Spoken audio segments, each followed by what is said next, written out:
Welcome, ladies and gentlemen, to Dialogue Log, the Game Matters podcast, episode 124, and also welcome to the Gamer Malaya and Gamer Matters Game of the Year Awards 2022.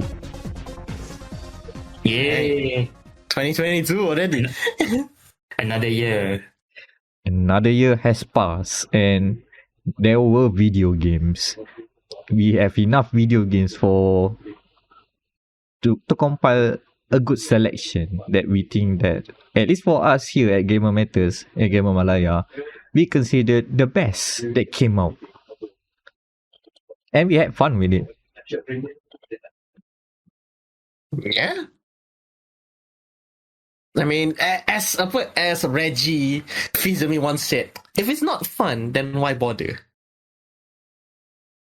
Unless you kind of like suffering, but that's another story altogether. No, that's my thing. That's my thing. Introducing the panel, we have Daniel over there. Hello. On the other side is Anan. Yo. And I am Amirul Mekronos Ashraf. And yeah, this is the first of two parts where we deliberate and discuss on what games should win what award. And all of this is determined by a panel of like 3 people. Yeah, the active staff writer at gamermatters.com. So 3 people. So not that much, not a big collective. Like, like worldwide some awards by a certain Jeff. But still, we believe that our personal tastes or our viewpoints are still relevant to be heard, and we might even highlight games that you might not have considered or are not highlighted enough on the bigger stage for whatever reason, for one reason or another, which is fine. Yeah. And that means we have a good selection of the top 30 games based on this list, and oh boy, there's some interesting names here. But first, let's do a little bit of housekeeping. Let's just talk to everyone, to the listeners, on how we do this. This is the stuff we do every year, where we deliberate all the awards. But the selection of the top 30 games we have done prior to this, so you'll just hear us going through all the 30 listed games that we have picked to be the best of 2022. There is a cut-off date, so not all games from 2022 qualify. For this year, it's specifically on December 2. So the last games that came through to the list are technically there are at least 2 on there. That's just barely made it.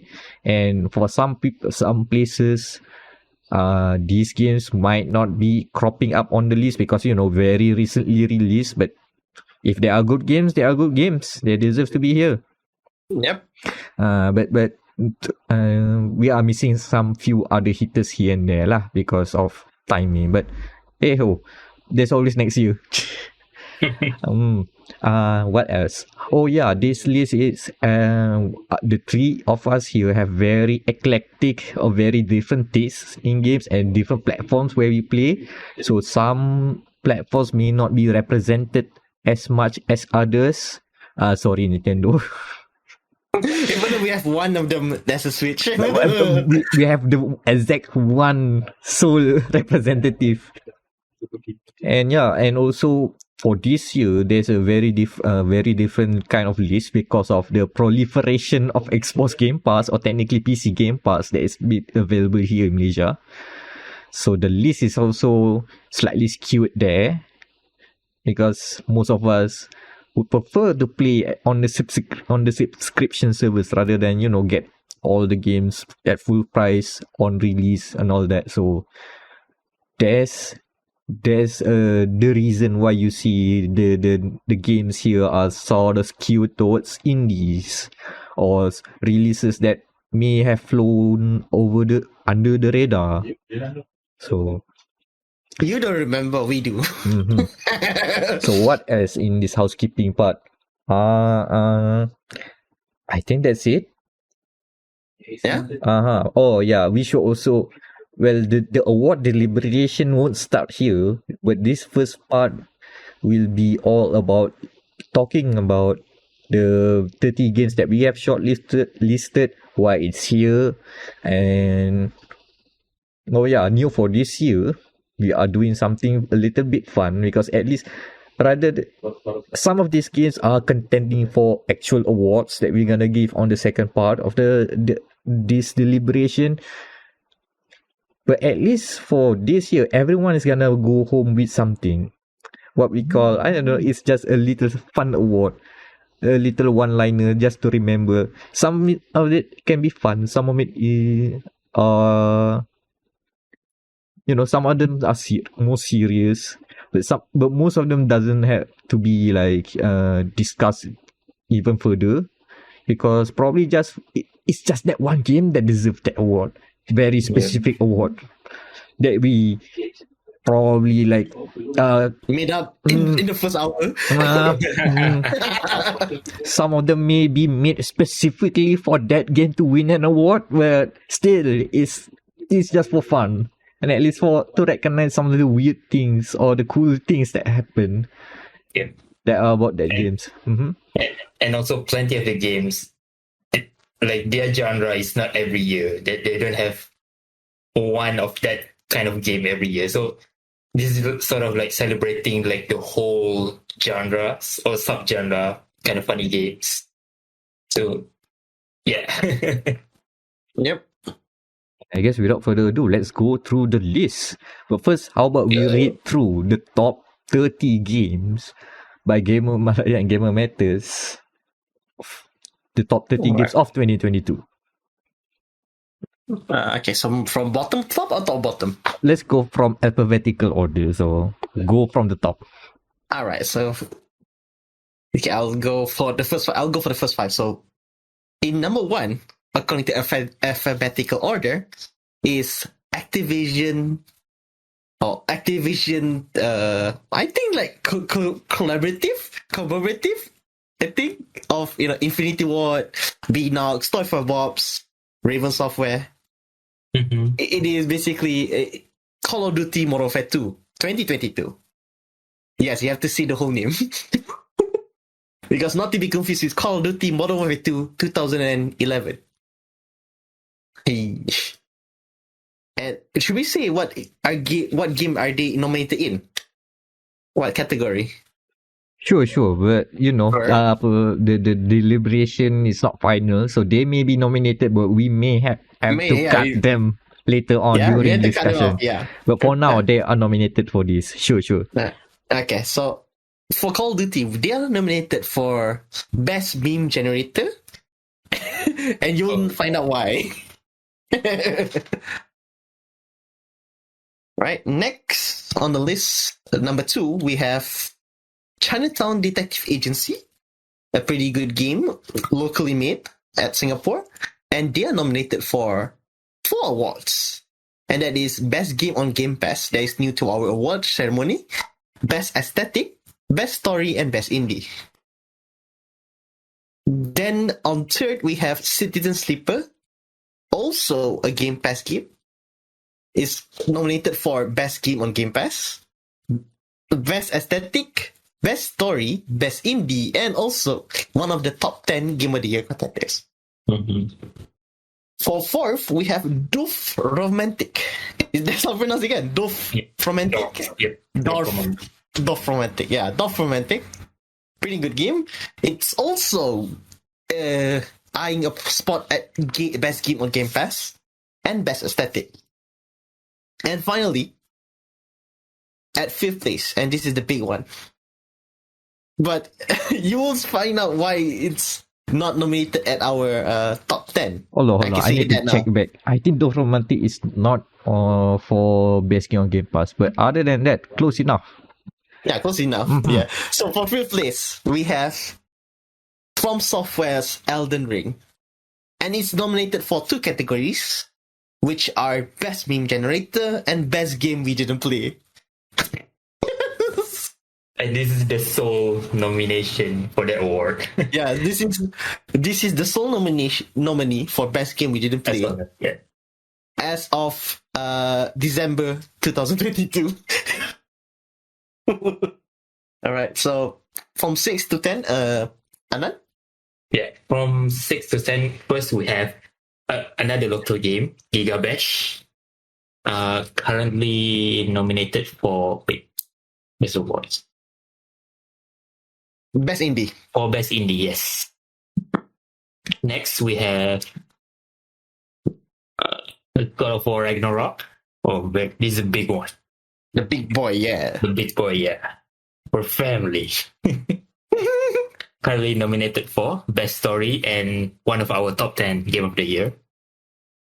Next, we have a continuation of the Gran Turismo franchise, which is Gran Turismo 7. Currently nominated for Best Racing Game and one of our top 10 Game of the Year. Next is Hardspace Shipbreakers, which some of you may remember. This one has been out for a while, but for our nomination, we only pick those for full release, right? 1.0 release. Yep. So yeah. It's nominated for Best Game on Game Pass, Best Story, and Best Indie. And then for number 10 on the list is Last Call BBS. One of the Game Pass games, also competing for Best Game on Game Pass, Best Story, and no, not Best Story, just Best Game on Game Pass and Best Indie. Yeah. Also, this game is the last one from the developer Zachtronics Games. So yeah, Last Call BBS, Last Call of Zachtronics. Damn. Mac, on to you. Alright, that should be. Midnight Suns. Yeah, number 12. Alright, next we have Marvel's Midnight Suns, a strategy RPG of Firaxis Games, nominated as of right now for Best Story. Best Story? Yeah, Best Story. And the Game of the Year award. The top 10. Wait, I forgot Grid Legends. You go with Grid Legends. Oh, we didn't do Grid Legends. Yes, Grid Legends is on the list, nominated for Best Racing Game.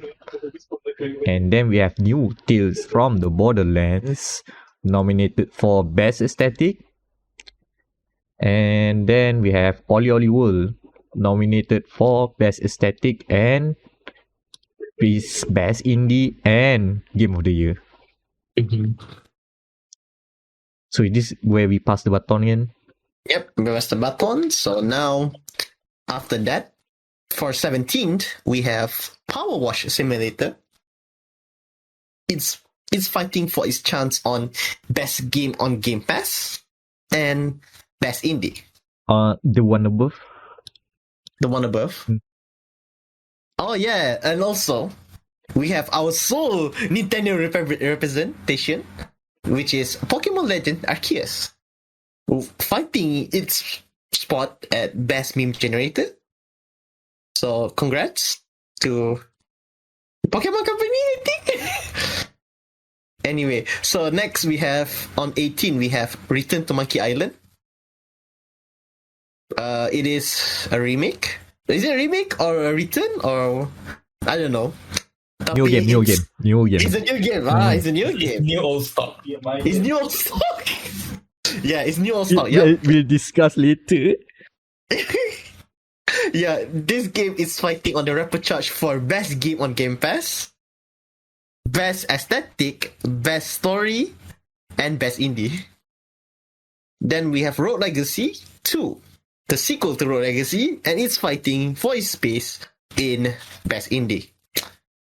So number 20, we have Roll Knight's other game, which is Rollerdrome, and it's fighting for Best Aesthetic and a spot at the top 10. So Anand? Yeah. Number 21 on the list, we have Scorn. A game very much hyped for its interpretation of H.R. Giger's art style of biomechanicals. Our contender for Best Game on Game Pass, best aesthetic. I think, yeah, just Game Pass and best aesthetic. Number 22, we have Signalis, a horror game. Yeah, can you consider horror? Yeah, it is a horror game, a horror story based. Pretty much, I'll say one of the like underrated contender here because it's indie game. Contender for our best game on Game Pass, best aesthetics, best story, best indie, and one of our Game of the Year top 10.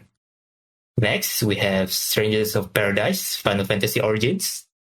Contender for best meme generator. I think that's it. Yeah, best meme generator. And then we have Stray, kitty game, play as a cat. Yeah. So, nominated for best meme generator, best indie, and whole top 10. And number 25, we have Teardown for best aesthetics and best indie. Mac?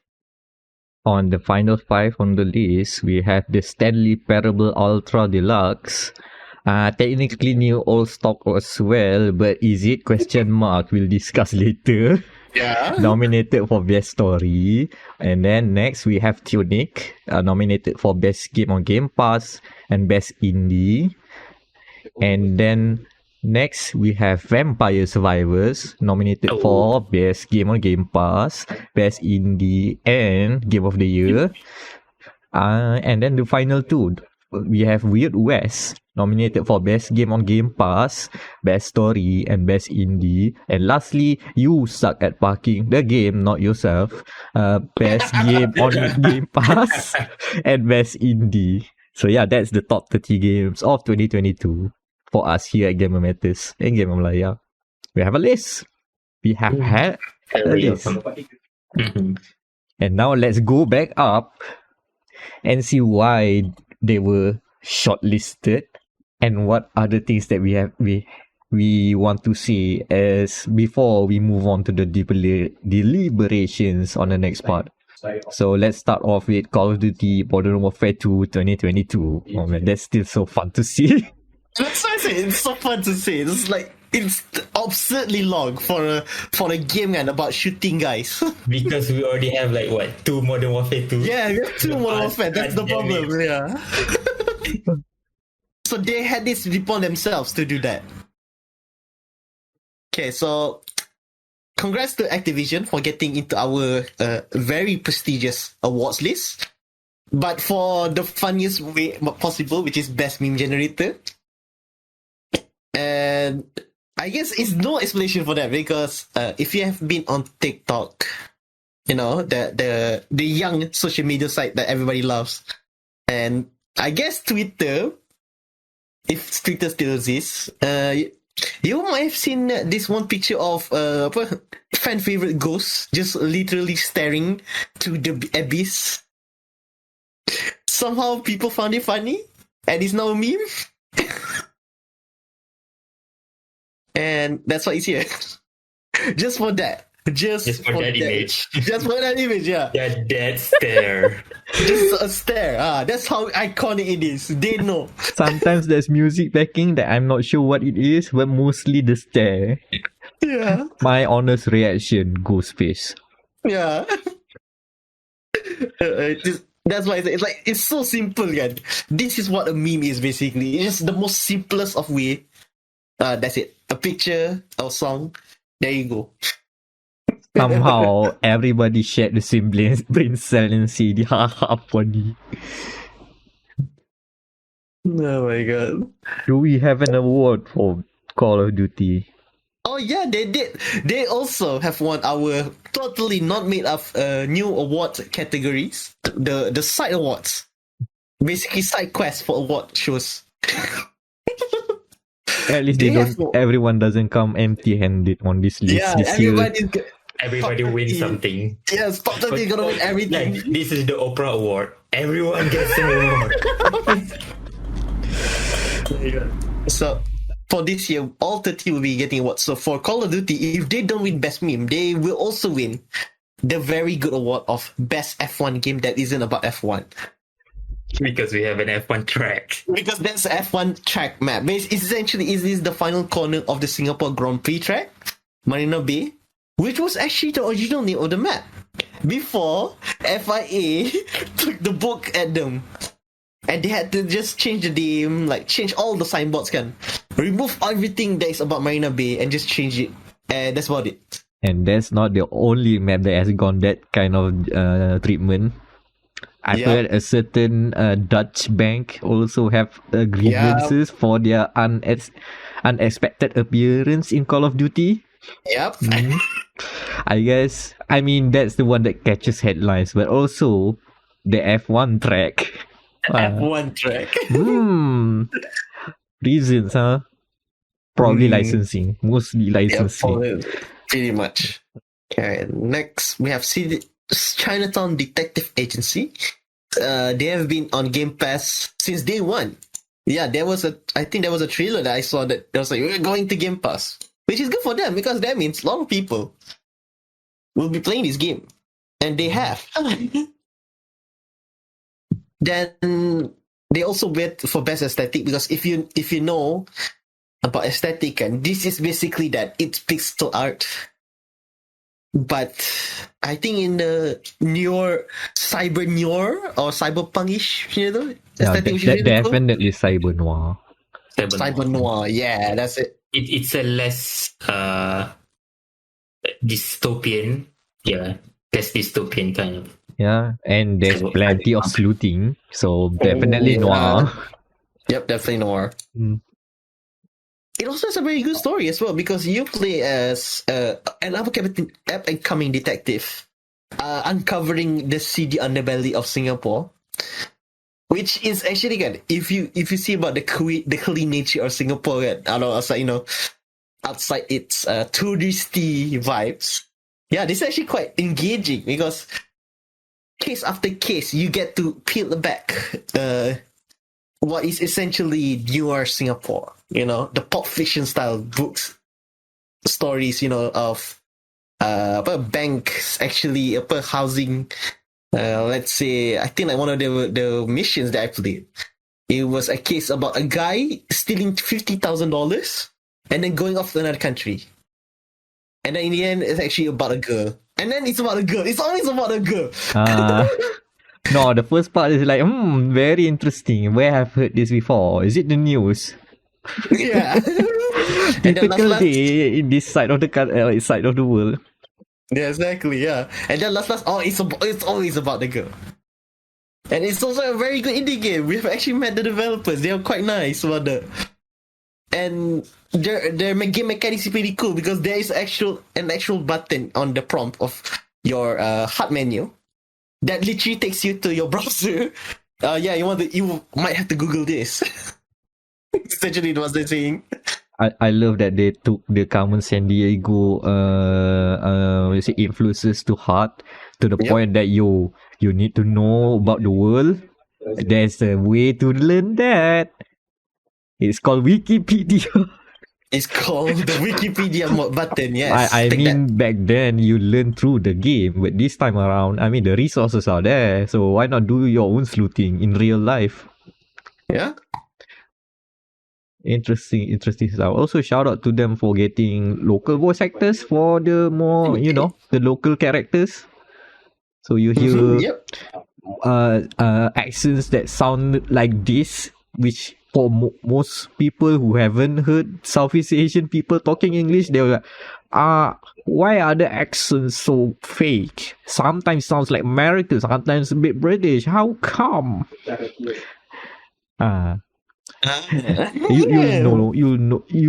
You'll discover when you know. There's so many to unpack about that.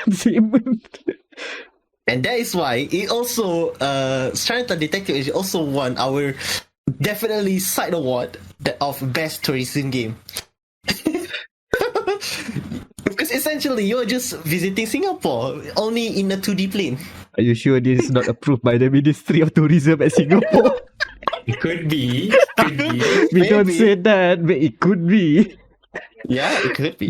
Can pay us. Come enjoy our MRT. You literally have, like, for every, let's say, every crime scene, you have to take the MRT there. I mean, yeah, that's a good way to advertise how public transportation over there. Yeah, you don't need a car. You don't need a car to go Yeah, you anywhere. need a car in Singapore. You need a car. You are a detective solving a case, but you still have to wait for the 9:15 MRT. Something changed, but the MRT will stay the same even in the future. Best tourism game, huh? Best reason. Chinatown Detective Agency. Yeah, good call, yeah. An Yep. interesting pick from the list. Yeah, but it's also interesting number third place as well, which is Citizen Sleeper. Oh, man. Ooh, this is quite an interesting game. And it's going for best game on Game Pass, which, it is also a day one release. Best aesthetic also, I think we can say that as well, because I really like is it Komibuki? Can I say Komibuki? Or is it? We'll play in a while, so I don't know. Yeah, let's say that. I think the artists have... No, I cannot remember on the top of my head. Let's not go there. So, yeah. It looks like that. Yeah, but I really like, but the one thing I like about the aesthetic is that every character has different style. Macam the mechanic girl, she's wearing, what would mechanic wear? But in space, so ada lah blowtorch, etc. And like, I think I remember there was one of the doctor again. That doesn't look like a doctor, but she's a doctor. Yeah, that's actually a good design as well. I'm more fond of the music. It's mostly droning sounds, because you are on a derelict space station that's sort of like surviving, somehow managed to run, but here and now you can hear the cool atmospheric music playing, which is that hits real. That is the right spot. That's the vibe I'm looking for a game like this. Yeah. But yeah, they have good chances for best story as well, because technically, you make your own story. Yeah. It's deeper. You pick your path. Yeah. And this is not like, okay, we have like this specific story, you pick, okay, it's a variation of stuff, but no, it's like you really end in different places and you pick different choices. No two playthroughs are the same unless you pick the same choices. But even then, it's still different because you have dice roll. Oh yeah, the randomization of your story, which is actually like real life as well. You never know which path you're gonna take in real life anyway. Yeah, it's a very good game. It has that Disco Elysium-esque mechanic where it's an RPG, but you have to do actions, and actions require you to have the right stats, but still you have to go through dice rolls for stat checking. If it hits, it hits. If it's not, better luck next time. Or maybe try and go another path. Maybe this is not for you. Maybe bartending is not for you. Maybe your next job should be go to be the ramen runner. The Uber guy who delivers ramen. Yeah. The Uber Eats robot, or the doctor's punya basically a guinea pig. Or go with running with the local mafia and learn about family and how they run protection. Yeah. Which actually weirdly it's wholesome. It's a wholesome story there, despite being like, oh no, you are dealing with gangsters. Lots of turns and lots of way for the game to end. You even can let the game run in perpetuity, where you just live your own life happily, go in the morning, get food, go back home in the evening, eat food, end, run again the next day, do the same thing again, collecting mushrooms and whatnot. Live a very content life. Or you can strike it big and go get into investments and find a way to get out of the ship and start a new life altogether. So there's plenty of ways to go around Citizen Sleeper, and all of it still like anchored around the idea of you being a not human, and finding out what it means to be alive and find a place in in a society, be a citizen. You might say, is it sleeper the kind of person you are? I forgot again. It's been a while I since think I played the I game. think Right. Because your consciousness uploaded to basically a robot, and Yeah. you sleep. As in, I think when you're transported, you being because your real body is sleeping. But your consciousness is in your body, so they call you sleepers. Yep. So you basically the the control V of your original control C, which is sleeping somewhere because you signed the deal with the devil. Yeah. And the your devil body's are the kind of sleeping, couples. but you're not. Yeah. You're on ice, but you're still alive. So what does this game got an award for? The side awards. The side awards, they have won the best survival game. Because of what you just said. Wake up, have something to eat, and then survive. Because there are days where you don't have enough to eat. And you need to have enough things to like repair yourself or something, right? Sometimes you just like, oh no, you have to ration food. Oh no, you don't have enough things. Yeah. Living the poverty line, like, oh man. Poverty line. Yeah. I mean the repairing yourself because your body will break down after some time, and to fix that you have to inject with a special serum. So it's sort of an analog to diabetics and insulin. So you have to inject insulin in occasional times. Yeah. I was thinking more Deus Ex Human Revolution, but again, that is probably based on the same thing as people who are like diabetic. Right? They need those medicine to like live daily. The other award is the This Hits for Real award because for real, yeah. For real. Too real. Not too real, but it hits for real. It's a matter of the game lets you experience things that are very relatable despite it being like, you are in a dystopian cyberpunk world. But the struggles of people living there is something that you can see if you go outside and touch grass. It's like people are living this kind of life out there. Yeah, the one that like reflects me, not exactly reflects, but touched me the most is the father and the his daughter. The thing, but even then, he is not the father of that small kid. He's the adopted because she's like abandoned. So yeah, I can see the struggle that single father. And they deal with like complicated relationships as well. Like someone like try to backstab you, and then how do you reconcile back? Or there are lots of ways to like feel like, oh yeah, I've seen stuff like this played before in front of my eyes, or rather I can feel that this sort of thing might be real somewhere, and now I can finally understand it. It feels like that kind of thing, right? So yeah, it is for real.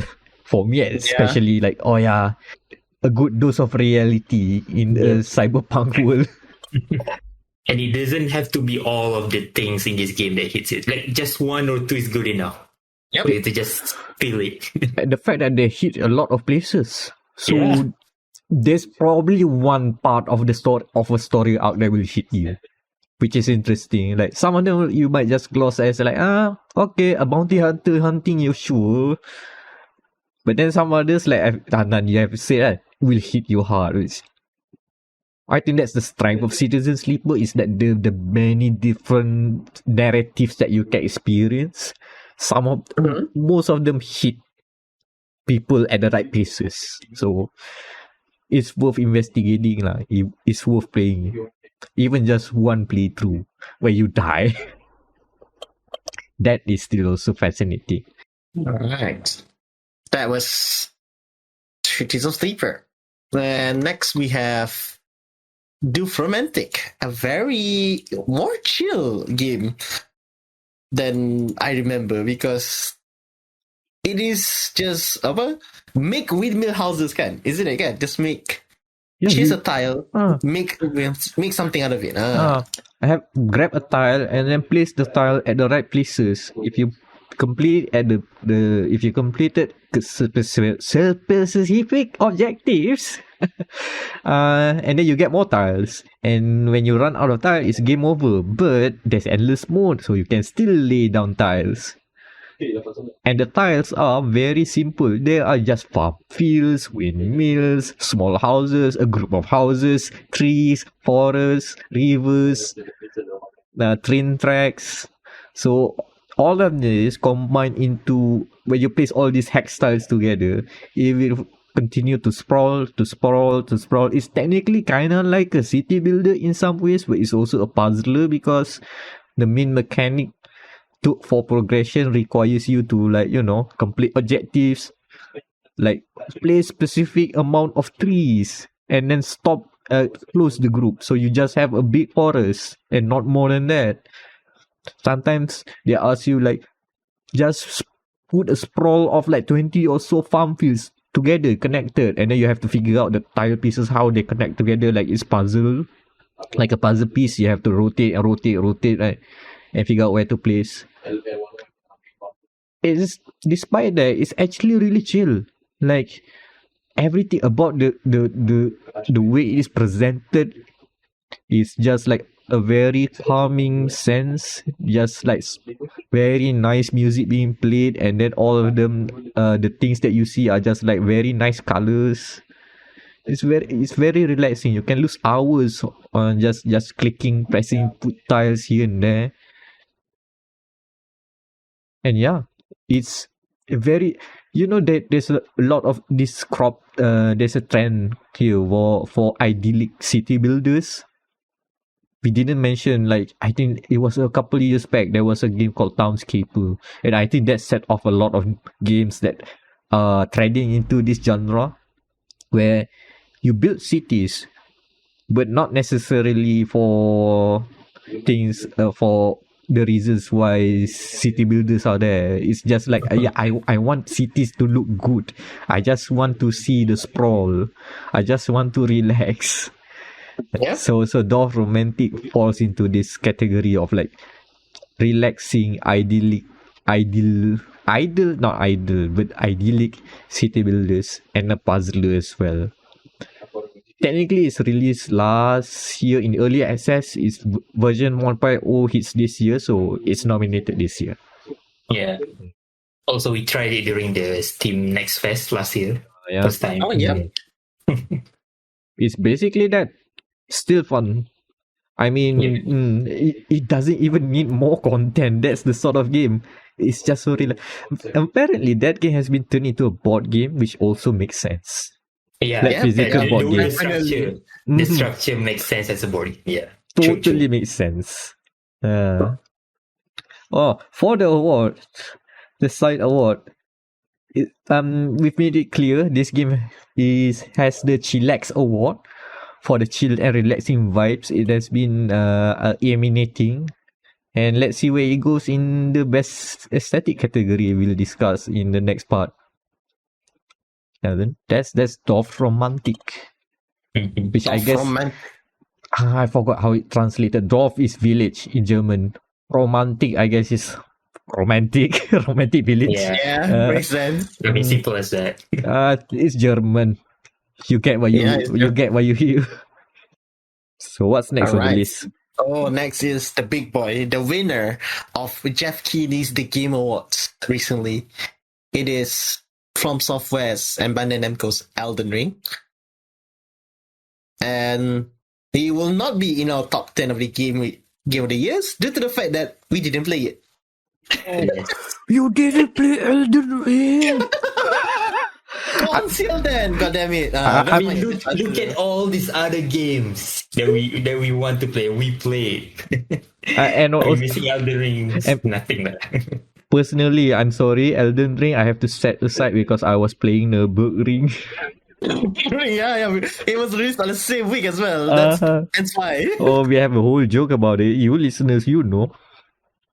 We'll link to the appropriate podcast episodes for this stuff. Yep. So yeah, Elden Ring. So what is it? Why is you even? Because it is here due to the fact that it is, besides it being a masterpiece in Soulsborne design. It's here because of meme generation, and we know which meme we're talking about. And it came us by surprise as well. The man, the myth, the legend, the player named Let Me Solo Her. Regarding, ironically enough, it is the second last boss, isn't it? Yet? Isn't it not? I forgot. Yeah, it's one of the big bosses. The hardest bosses. It's the hardest boss. Yeah, one of the hardest boss. And this man, myth, legend, every time he goes online, he will go to that specific fort, and his nickname is Let Me Solo Her, and he does in one hit. The fan art. The fan art. Oh my god. Oh my god. I'm still surprised that we are running the joke of this is the only game we need to play. Interesting. Oh man. But yeah, it speaks to the year we have in 2022. We played more games than previous years due to the many reasons we have outlined earlier. To the point that there's only one game that we didn't play that's managed to stuck here. It's the biggest game of the year. It's the biggest game. It's the game of the year as well. That's the game of the year, yeah. Because God of War, we play God of War. And look, this does not mean that we are disservicing Elden Ring, but rather think of it like this. Everybody's talking about this game. Now that this game is just one of the year in the list, but it's very probably somewhere not. It doesn't have a prominent presence in the list. It's just here in the top 30. What does that mean? That means we have more other games that can get more spotlight that you might be interested to check out, that we really, really like, that you might not heard because everybody is talking about the same thing over and over. Yeah, I'm okay with Elden Ring being here, but I'm looking forward to FromSoft's next game. Oh yeah, because the new Assassin's Creed. the new Assassin's Creed. Yeah. I was thinking Ace Combat 6 Fires of Rubicon. No, that's another game. That's the old game. That's before AC7. Why are all these games use AC? Oh man. Yeah. Oh yeah. Since this is the Soulsborne game, they also get the side award of best Soulsborne of the year. So congrats to you guys. Because they are not contending for that next year. They are not making a Soulsborne next year. I should mention. They can get a trophy for that. Yes, best Soulsborne. Because we're not gonna make it next year. Oh, next year they won't be competing. I will make sure they won't be. Despite what other people are saying, no, that is not an Armored Souls game. No, that's a mecha game. I hope you like playing the gate controller backwards. Hey, you know why it's called Armored Core? Armored Heart. Armored Heart. Armored Heart, yeah. And Heart, yeah. I mean, if you like the various the weird builds that you can do, that carries over from Elden Ring and the Soulspawn game. So no, it predates. Essentially, this is a predate then. Yeah. I mean, the whole idea of balancing numbers weirdly, right? It came from Armored Core. Right now, if you're playing Elden Ring and you're thinking about, I'm gonna be me strong and put all my stat on strength or whatever, right? Oh yeah, look at next year. You'll see weird builds where mechas only shotguns and laser blades, full agility, glass cannon, and then the other side is tank mech. Gun tank. Yep. With all the bazookas, with the arm being a bazookas, and a tank. Tank feet. We'll see. There are various build diversity. So there are I want to see a melee tank. Oh my god, that's gonna be so cool. Someone will do it if they put the tank wheel back. I'm hoping they make that. But yeah, for now, enjoy your Soulsborne games. You have to look elsewhere next year. Arise, apa? Armored Core ones. It's your time. Feed the flame. Let the cinders burn. Sounds like a Souls-like game. No. We baited you. You can like that's the sound of me and like 2,000 others coming out of the cave for after staying there in 9 years, saying, "Oh yeah, FromSoft is back home. Let's go." At least they stopped at a high note. Elden Ring is pretty good, from what I've The heard. highest bar. Mhm. So after the highest of bar they can achieve can. Like Uh-huh. nobody else cannot reach that. Not even the new Lords of the Fallen and all. No. So where should we Yeah. go after that? Mac game. Let's go. Let's go. All right. Speaking of which, we now go downstairs for a nice kaiju fight. Because next on the list we have GigaBash. And they're just fighting for best indie. But for good reason. It's really good. It's a really good indie game. It's a good brawler. Yeah. I mean, we don't have a Fantastic. lot of kaiju games, so yeah. Yeah, we don't have like this. Yeah. They got shafted by best fighter. Not gonna lie. But that's another debate. I would make the argument this could be a fighting game. I That's would why, that's I why would said, be like, there. shafted, yeah. I think the FGC should be on this game. Just for the weirdness. Like casual, yes. Yeah, casual lah. It's not like literally a fighting game, Yeah. but there are a lot of those mechanical mechanics. The game mechanics do feel like it carries over, and that's inherent because the game is inspired by Power Stone, which is a weird Power 3D Stone. arena battler created by none other than Capcom, who makes fighting games a lot. So it's an interesting take lah. They take concepts from that game, Power Stone, and then let's bring kaijus back. When's the last time you have a big game about monsters? War of the Rampage? Monsters from like 2000 what? whatever. Yeah, the 2000, early 2000s. And the fact that they brought it back and it's decent enough to be like a fun multiplayer game is just like, and this is the first game from this developer, by the way. This is their debut and they hit it hard. Also should mention there is a bias here because the developers are based in Malaysia. Yeah. We should also mention that. So of course we are like rooting for the local people here. But then again, have you looked at the game? That game, just look at the custom kaijus, the original kaijus here. Those are very good designs, and they have like good animations too. And they pay tribute to their inspiration a lot in interesting ways. Like we have your Ultraman, but Ultraman at home is a retired The man's have already built the food belly already. The retired dad who's like not in the best shape right now, but is still kicking it. And yes, you have your kid that has to be in the robot. You have that. So yeah, it is a lot of the inspiration in a great way. And they are good enough for Toho. Is it Toho Studios? Yep, Home Studios. Yeah, by the Godzilla. Yeah, they got Godzilla in. They got the big guy. The big guys there. So The quintessential kaiju. now, The You need the kaiju in the kaiju game. Yeah, that's it. now GigaBash is now a proper kaiju game for kaiju fans because they have the big kaiju. The kaiju's kaiju to ever kaiju is here. The actual granddaddy because Godzilla's like what 50 years old, 60 years old now. I mean, since black and white television. Yeah, that's right. So 60 years old, the actual granddad.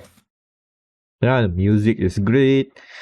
The multiplayer stuff is it's a bit hit and miss, but for first time effort trying to do online multiplayer, I'll allow it. And the party mode stuff are actually really fun when you get the hang of it. Yeah. So what does GigaBash gets an award for? Oh yeah, we have two. Oh yeah, they get 2 side awards for their efforts. They are getting the best game in Malaysia and Local best representation. local representation and best Godzilla game. Even before the Godzilla announcement, by the way. Oh yeah, even without Godzilla, this is the best Godzilla game. Yeah, basically. Them getting the Godzilla license just miss it like twice, basically double lah. Alright. Congrats. So next we have one of Sony's big guns. The biggest of guns of them all. It is Santa Monica Studios' God of War Ragnarok. What else is there to say about Dad and Boy 2? Family. No, wait. That's not a bad word. Dad of War 2, Family Harder. Yeah, that's a better word. Family Harder, yeah. If they're going to make a third one, it's going to be Family... Dead of War 3 with a vengeance. Family. Oh my god, that's that might be what I can territory already. What I think we just iterate the stuff we talked about in the previous episodes on the podcast. God of War Ragnarok is very much a well-crafted experience, a well-crafted game. It's something that if I'm gonna show to people outside of the gaming sphere, what does video games do? What's peak video game look like right now? I'm gonna show God of War Ragnarok. Yep. This is something like it brings a well-told story and it somehow managed to marry it with strong gameplay. It is both linear and non-linear at the same time and managed to balance it well, at least from my perspective lah. And they try to do a lot of things and most of them hit well. Of course, this is the iteration of their the 2018 release, which is that was a gamble, that was a crazy turn of events. You know, like the change of scenery, the change of characters, the change of how combat works, everything about God of War was changed. So this is most, despite being like feeling like, oh yeah, they are doing God of War 2018 again, yet somehow when you play it, it does feel rewarding in the ways that it's hard to describe on a bullet point.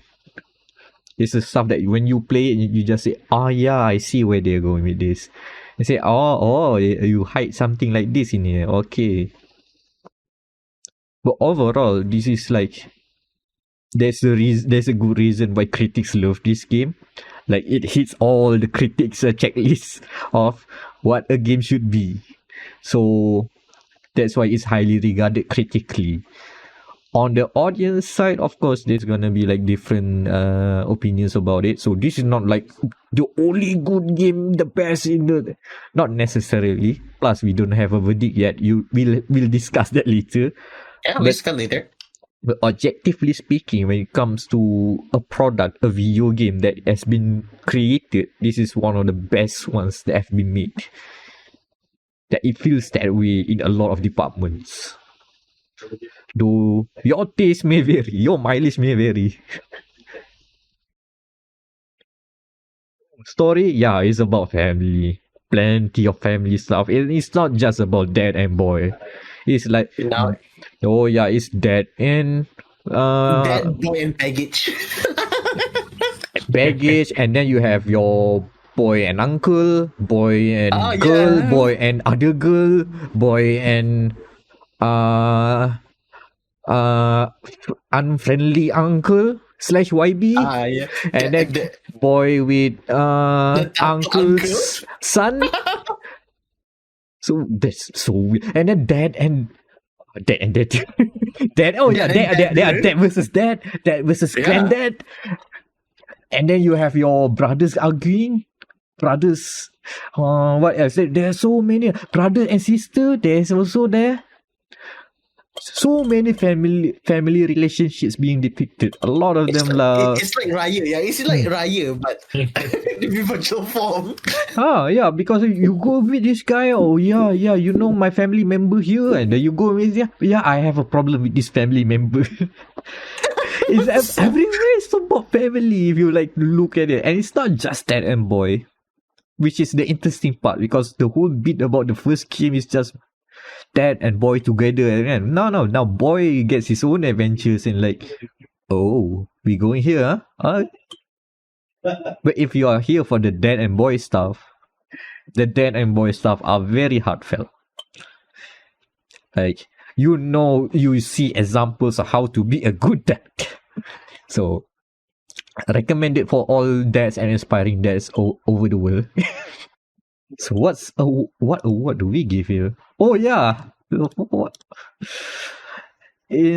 for the side award, obviously, the best family game. And by family, I mean quote unquote family, not family game as defined as game for the whole family, but this is a game of family. The Vin Diesel family, the many Vin Diesel clones. You're saying family, yeah. That's it. that spirit of family. Okay. That of War 2. That harder. Yeah.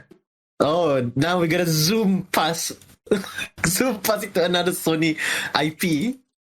As we have Polyphony Digital's I want to say it's not really yet. We haven't come to that part yet, but it is their current masterpiece. That is Gran Turismo 7. Ooh, where do we begin with this one? This is essentially, again, for our listeners and viewers. This is, if you want to play a racing game in your lifetime, pick this one. I guarantee you, even the most casual love this game. That's how good it is. So they are nominated for 2 categories. Best Racing Game, and also one of our top 10 contenders for Game of the Year. Ooh, what else are we gonna say? What else? Like, if you discount the foibles it had over this course of the launch season, which is just one. Which is just one, yeah. Which is just one. Just one. I should mention. That's right. It's the straw that breaks the camel's back, but after that, the camels are okay. They never got a headline about the camels. The camels are good. The camel just like, oh, I just fallen. Everybody writes about it and then forgets about it. Yeah, who wants to read about camels is okay. I do. We have our monthly updates on there on GameAwaiters.com. But yeah, the good thing about Gran Turismo 7 is that Gran Turismo remembers how to Gran Turismo again. Yes. It goes back to the series roots. It remembers why it was so popular back then. And it captured that feeling for a modern audience. But for those who have stuck around since 1997, something like that, right? 25 years. It's literally like 25 years ago because this year is the 25th anniversary of the series. So if you have been stuck around for that long, going back here is just a return to the ideal world of 1997. It feels like home. Yes, you get to go to home again, your garage, and other places around the world map. Like all of the stuff that feels like the quirks and features of the old Gran Turismos are back with this one. After Gran Turismo Sport basically like irons out all of them. Guess what? Everybody wants the weirdness of Gran Turismo, so they put it back again. From like doing the license test to go to do the whole rigmarole of doing races over and over, going to the brand central to basically browse in a bougie car shop and just browse window shopping. Look, ooh, cool car. Can I afford this? Not yet. Can I afford this in real life? Never. Never in a million years. Okay, maybe we can in a million years, but I don't know. I made worth millions, so yeah. Yeah, it does a lot of those stuff, and the fact that this game continues to be educational. Like if you have no idea what cars are, somehow the game will give you. It feels like watching a YouTube video about car reviews because it's a 2020 Lamborghini Huracan S. Sometimes they go the description sometimes go with the weird pics, like, oh, they call the Corvette the Vet, or so stuff like that. Sometimes they pick on, oh yeah, the Toyota is inspired by Initial D, like, oh yeah, of course they have to name drop that. So you learn a lot of stuff just from like playing a car game that is obsessed with cars. The fact that if you are so obsessed, you can take pictures of the cars up close, go and do whatever you want with the cars. Tune the car to however you want. You want to make it very, very bouncy on the streets, you can do. Though you shouldn't do that, because at Lamar, if you don't have stability and because of this game's version of suspension simulation, if you don't have a stiff car, and then you break down at the chicane, the time you press brake, your car spins. Which, kind of like real life as well. Yeah, Gran Turismo 7, it sparks back the love of cars. For some people who have like fallen out of love or might have not be interested in cars, this game will get you back into it. Yep. Mm-hmm. And for that, they have also won the outside award of Best Car of the Year. Literally car of the year. What car? Yes. Yes. All of them. Which one you like? All of them. Yeah. Alfa Romeo, we got them. Corvettes. Oh, we have 7. We have 7 of them. Maserati? Yes. Maybe a Bugatti. Yeah. Yeah, you have Idris Elba singing about cars. What else you want? Yeah, Idris Elba rapping about black Mustangs is a thing. So, Exactly, yeah. It's a car game when you have Idris Elba of people. So next we have car of the year. So next in second place we have another car game. This one is by the folks at Codemasters and EA. Yeah, it is Great Legends, which is also in the running. They are in second place right now for best racing game. And Mac has played it. I have played it.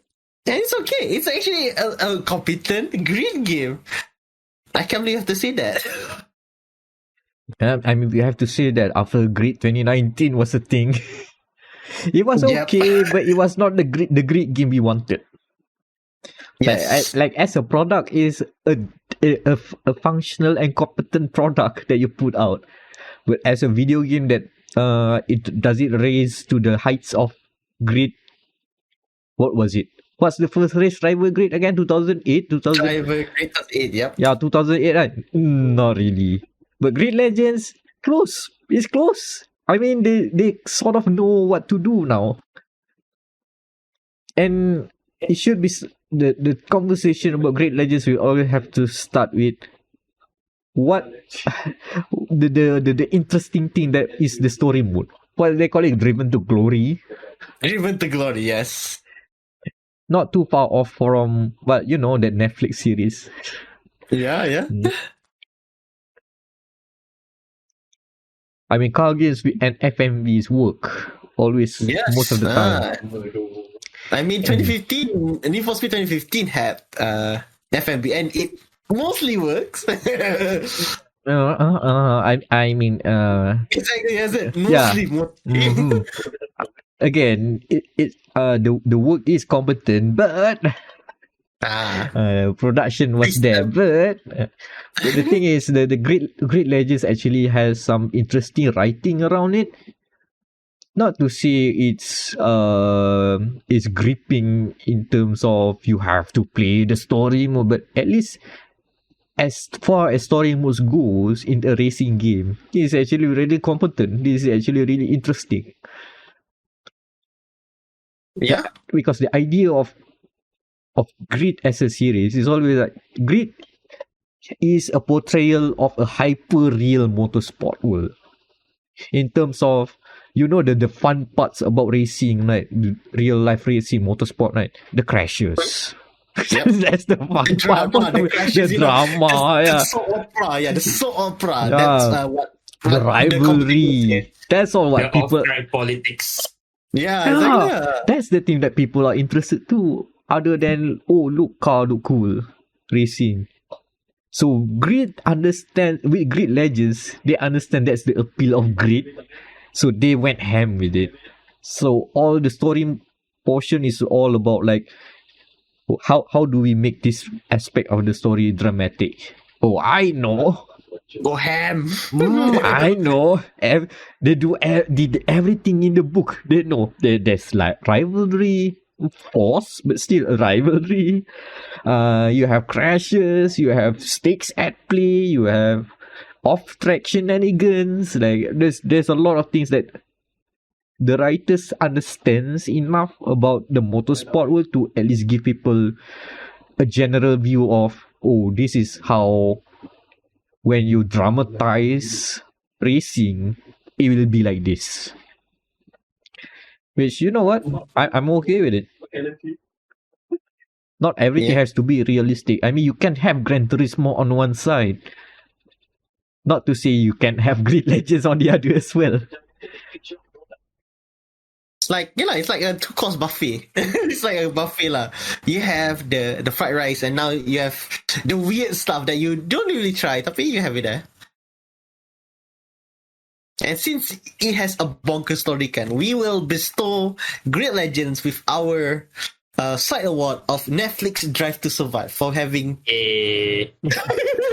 essentially just say, what if we made like the F1 show? Like, I kid you not, for those who are not going to play the game, the final chapter of the whole like series, it's literally said, this is it. Which, if you are an F1 fan from 2011, you know what that line is from. Oh my god. Where does it? Congrats. Where is it from actually? For those who Abu don't know. Abu Dhabi 2021, final lap, the final corner, final lap. Mr. Christian Horner of Red Bull fame said to Max Verstappen on the final lap, this is it. And that is actually the final chapter of the game as well. So it's just like poetry. It rhymes. Yeah. So congrats. You might get a 1-year subscription on Netflix. I don't know. Good. Okay. So should we move on? Yes. Right. Now something more shipbreaking, I guess. We have Hardspace Shipbreaker. A game that literally You know what? This name can be turned into multiple ways. Hardship Space Breaker, Spaceship Heartbreaker. That's why. And most of them are true about this game. That game, speaking of gameplay, seems simple but hard. You just break down ships. Tedious. Yeah, it's tedious. It's a tedious game, especially when you have to consider you are doing all this in 0G, which, oh no, you can accidentally fall into the fiery traps of the trash can, a trash incinerator, and oops, you dead. Revive, that costs you like 5,000 into the depth. Go to work, shift's not over. Yep. The fact that you basically have 6 degrees of freedom playing this game. Like, no. Outside of playing flight games, this kind of new.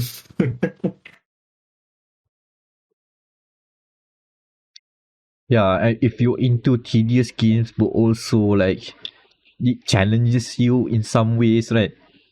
Hardspace Shipbreaker hits the spot. And it also helps that the soundtrack is actually an interesting choice. It's just mostly banjos. You're in space. banjos are playing. Twang, twang. American twang playing. Which also kind of like relates to the, the menial job that you are doing for low payment and to pay off your incrementally increasing debt. Which is like, I forgot, is it 6 digits or 7 digits? There's a lot of digits. Yeah, it's billions. Is it millions or billions? I forgot. A few Probably billion. billions. But yeah, and the fun thing is that, to say fun, but as the game progresses, that number is not just a number for storytelling reasons. There's an actual number that you see go down as you keep completing work, and that's your incentive for doing optimal work or efficient work. And when you say efficient, there's plenty of ways to approach breaking ships. You can do it the easy way, where you just like cut here, cut there. But you lose a lot of money. You don't get all the full money in, but it's fine. You need to finish it early. Also at the risk of maybe unintentional explosions, because there are hazards in the ships that you need to consider. Or you can do it the very tedious way of like cutting it by the books, follow the yellow things that are there, follow it step by step, and then put it all the parts into the right containers slowly. You can do that too. So in some ways, the freedom is there to let you break apart however you want. And also there is also the campaign is actually interesting as well, because this is just like hard workers doing hard work, and then there is a subplot about we should not just we probably deserve better than what we are being paid for. Yeah. You get invited into a subgroup that is organizing a union, and things get spicy from there. There's even like a few days after the shift, throughout the campaign, there's a middle manager coming in. Everybody's like complaining, how's the middle manager's gonna be? The older people are just say, hi, don't worry, just do your work, it's fine. The younger ones are like, oh no, this is gonna get even more we are gonna have more problems, aren't we? And then the middle manager comes, and of course he's annoying. Of course. So typical workplace stuff. Yep. Typical workplace stuff in space. Yet for some people might be too real. And for that, the side award for Hardspace Shipbreaker, this game gets the "This is too real" award for depicting very visceral ways of workplace hostility and unchecked capitalism. Unchecked capitalism, of course. Unchecked capitalism. Anti-unionization. Oh yeah.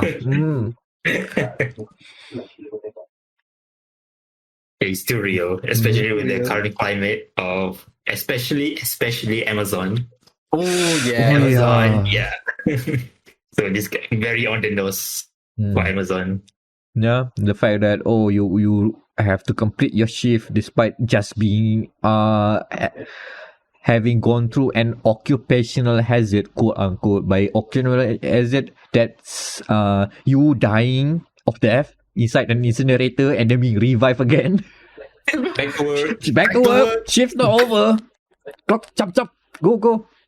Or maybe you hit your head in the helmet because of 0G, right? And then you don't properly stuff gets into your head, oxygen there, asphyxiate, died, revive, go back to work. Oh boy, too real. That's Hardspace Shipbreaker. Alright. The next on our list is the swan song game of Zectronics. That's called BBS. They are fighting for best game on Game Pass and best indie. I really like this game. Actually, yeah. This game is weird. Exactly. Yes.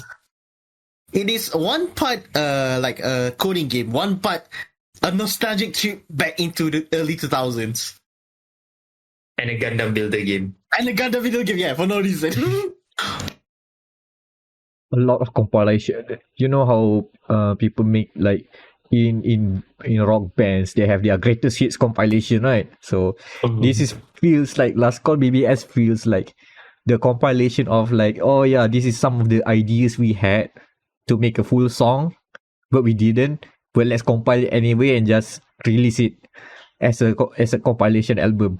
It feels sort of like that in a way, because you know the way it presented, you have a lot of different games within the game, because the game's literally about you opening a computer from, I don't know, let's say parallel 90s universe, because because you open up a BBS, a bulletin board system, which predates the World Wide Web, and the fact that you have to download the game and then you just wait for like what two or three in real life minutes. Yes. 2 3 actual to replicate the 56k modem.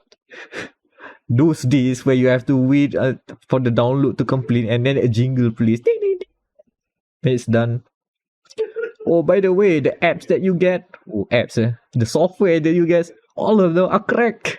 You can even check the about page and see who cracked the game. Oh yeah, like that.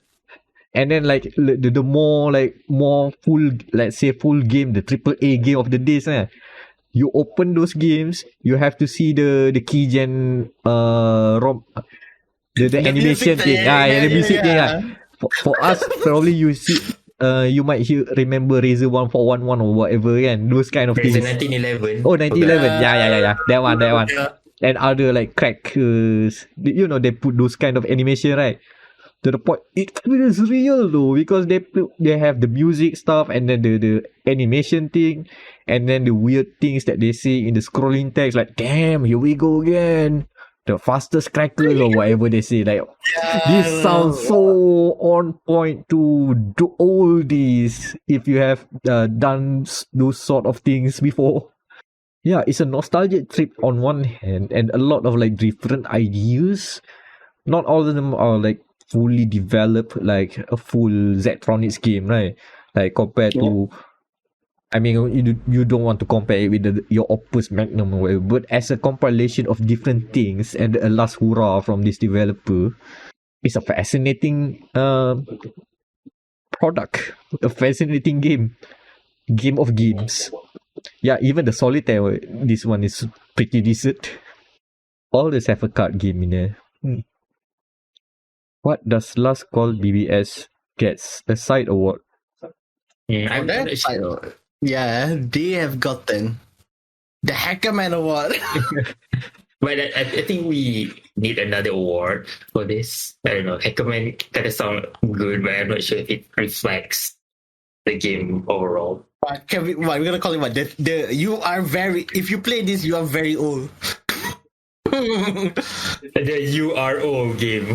Yeah, sure. The URO award, yeah. You are this old for this ride. You are this old.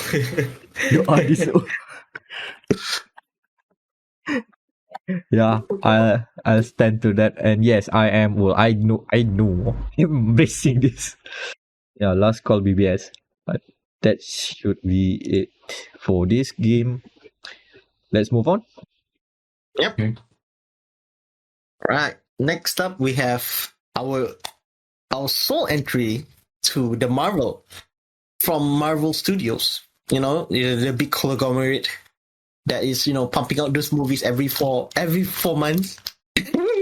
They've made a game, their yearly game now. This is their third game in 3 years. Thankfully, from different companies and developers. Thank It's God. like Call of Duty right now. Yeah, they're basically trying to do Call of Duty, but with different developers. So it is Marvel's Midnight Suns. It is by Fireaxis. You know, the guys who make XCOM stuff, and you know, it's actually competent. It's actually pretty good. It is another banger. 2 out of 3. 2 out of 3. Marvel Avengers. Oh no, if you count in Marvel, yeah. 2 for 3, as in 2 for 3. It is. Yeah. the good game or And you know what? I argued Marvel's Midnight Suns is the Avengers game. Yeah, because you have, explain. Most of the Avengers are here. Like, and you get to know them, and you get to like, you know how Avengers try to do the whole bit about, oh, you play as Miss Marvel, and you get to meet her heroes, and discover that, oh, they are not as heroic as what you might have known from like, never meet your heroes, stuff like that. But Midnight Suns goes another way around there, because it's an RPG where you play a specific character, and as RPG goes, you get to bond with the characters around here, the heroes here. So you get to like talk to them, understand their origin story, which is handy because some of the characters they pick for Midnight Suns are deep cuts. Like, okay, you know Wolverine, you know Spider-Man, you know Iron Man, you know Blade probably. But how about Magic? How about Nico Minoru? Those are deep cuts. But it's a testament because I came in without knowing anything about those characters. I came out like, oh yeah, they're red. They're cool. They can hang around. I would hang around with them. And the fact that one of them actually has you like go and watch the room as a sign of friendship, as a rite of passage to be, now you are my friend, now go, let's watch the room together. Like, it's just like, oh my god, this guy. There's also another fun thing about Marvel's Midnight Suns is that, yeah, it's cringy in a way. Like, some of the quips is like comic book-ish quips, so MCU quips are there. Definitely. But also it actually is, because of the setting is actually modern day, and most RPGs of this kind, your CRPGs, your Western RPGs are always like fantasy world or sci-fi, right? So now having in a modern setting lets them do very specific modern references. Some of them has probably flown over my head, but some of them I remember vividly. The fact that Blade is a fan of Twilight hits me in the right ways. He hates vampire movies. He said vampire movies suck. But Twilight is okay. But he's a fan of the werewolves. Like, okay. They can have those kind of weird conversations. But and also as the game itself, the gameplay, even though when you hear, oh, this game is made by the XCOM team, like, yeah, it's a card game. Oh. But if you give the card game combat a chance, it's actually okay. Fun even. Actually good. It's not as cumbersome as a deck builder, but it's enough to be... It brings out the good parts of making a game card-based. So, the use of keywords is actually really fun to... But it doesn't make you like having to like min-max on how do I build my deck, what cards should I put. No, they very much restrain you into very small containers. You can make various builds, but it's not as overwhelming as you might expect from proper card games. They strike a nice balance. So yeah, overall I do like Marvel's Midnight Suns, and yeah, it's top 10. It's up there. Again, this is one of the last games to make into the list because it's released on December 2. Very short notice essentially. So, and also there is recency bias being at play here, so we have to consider that. But still, because of this game being like released really late into the year, it might not be on people's radar, especially because, oh no, another Marvel game. But this is actually the good one. It's a good one. Genuinely the good one. And the fact that the game is already having mods, not the mods that you're thinking of, is also interesting. Like, again, this is the game. The people who make XCOM, there are mods where amateur developers have turned into professional ones. the people who made the Long War mod that famous in XCOM are now making actual games, commercial games. That's the kind of mod community around that game. For Midnight Suns, they attracted another type of community. Do you I want? didn't know. I mean, this is the game where you get to see your Marvel heroes in swimsuits. So why not take a step further? Yeah. I mean, the game itself doesn't make you able to romance the characters. Someone has to do it, I guess. Mod community. Fine, I'll do it myself.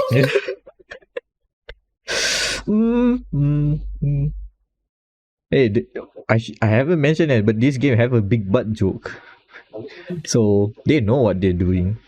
They know their fan base. What do you think they put it there? I mean they just put it there, but they don't want to finish the job.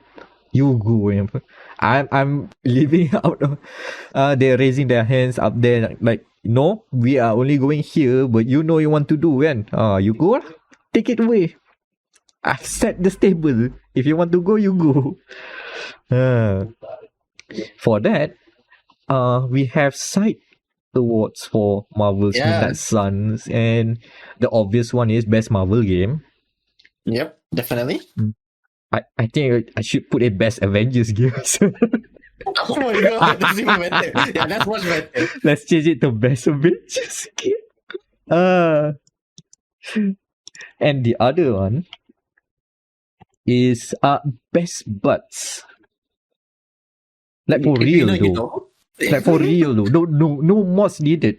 Those cake, I've seen the cakes. They are very well sculpted. And of course, you have to consider these are superheroes, and they wear like very tight clothes. You know, they leotards, the things. You will always see the cakes, especially your created character. Hence the big butt joke. Marvel's Midnight Suns. We'll see how it goes into the next part. But yeah, I'm betting big for this one. Surprisingly, I'm no Marvel fan. No, I will disassociate myself from that fandom. But this game okay. This game's very good. So next up, we have another recent entry as well, and it is me and I think one of my favorite racing game of all time already. Almost edging out to the other one. And it is Criterion Games and EA's Need for Speed Unbound. This game, like literally, it was announced even late as well. Like early October, they announced it. Oh yeah, we're releasing a game in December. 9 weeks. 9 weeks. That's how it's tight, it's quick, and it is amazing. And what else is it? It is fighting for best racing game, of course. And it deserves it because I haven't had this much fun playing Need for Speed since, I want to say,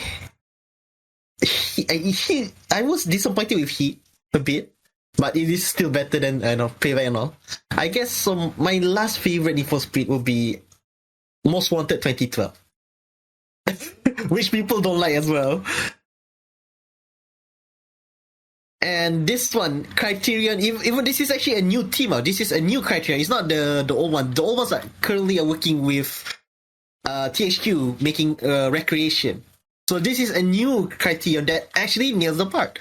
They nail the aesthetic. They nail what makes this version of Need for Speed again so unique compared to, let's say, their 2015. Itulah. You have to sacrifice one to get one.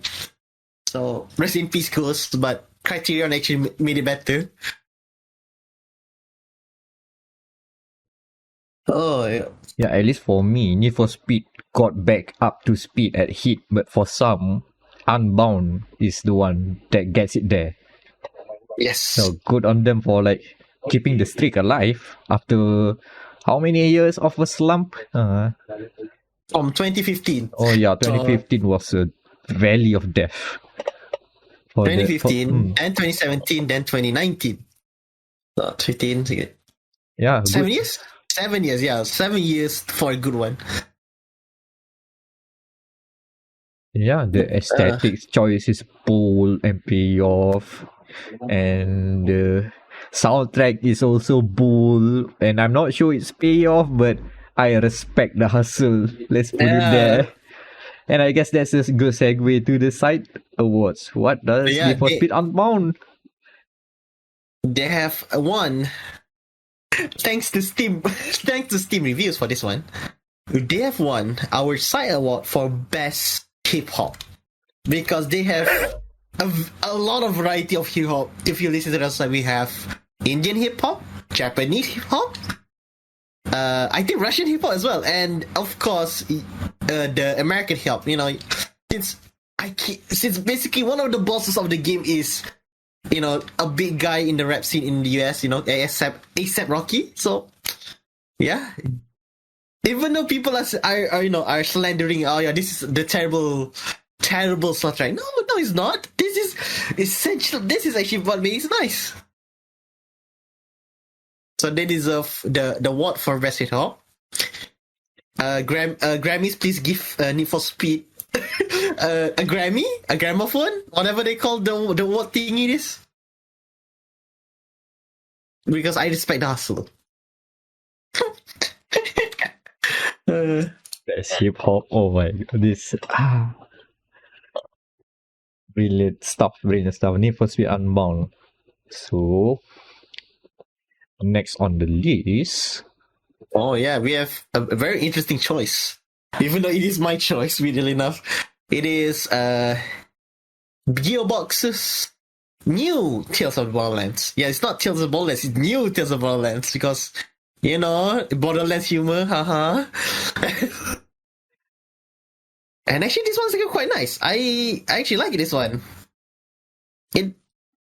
It's quite interesting because like the previous game formula, you know, you do not play as any Vault Hunter atau like main cast. No, you're playing three other losers who were just going by their day when a certain army attack a city in Borderlands 3. Yeah, this is basically like the aftermath after it. See what happens. A war happened. After. Yeah, so let's see what happened after the war, after the Vault Hunters left. It's actually quite nice because they have the X stuff from the Telltale games, the first game, and they have done a good job, like fleshing out.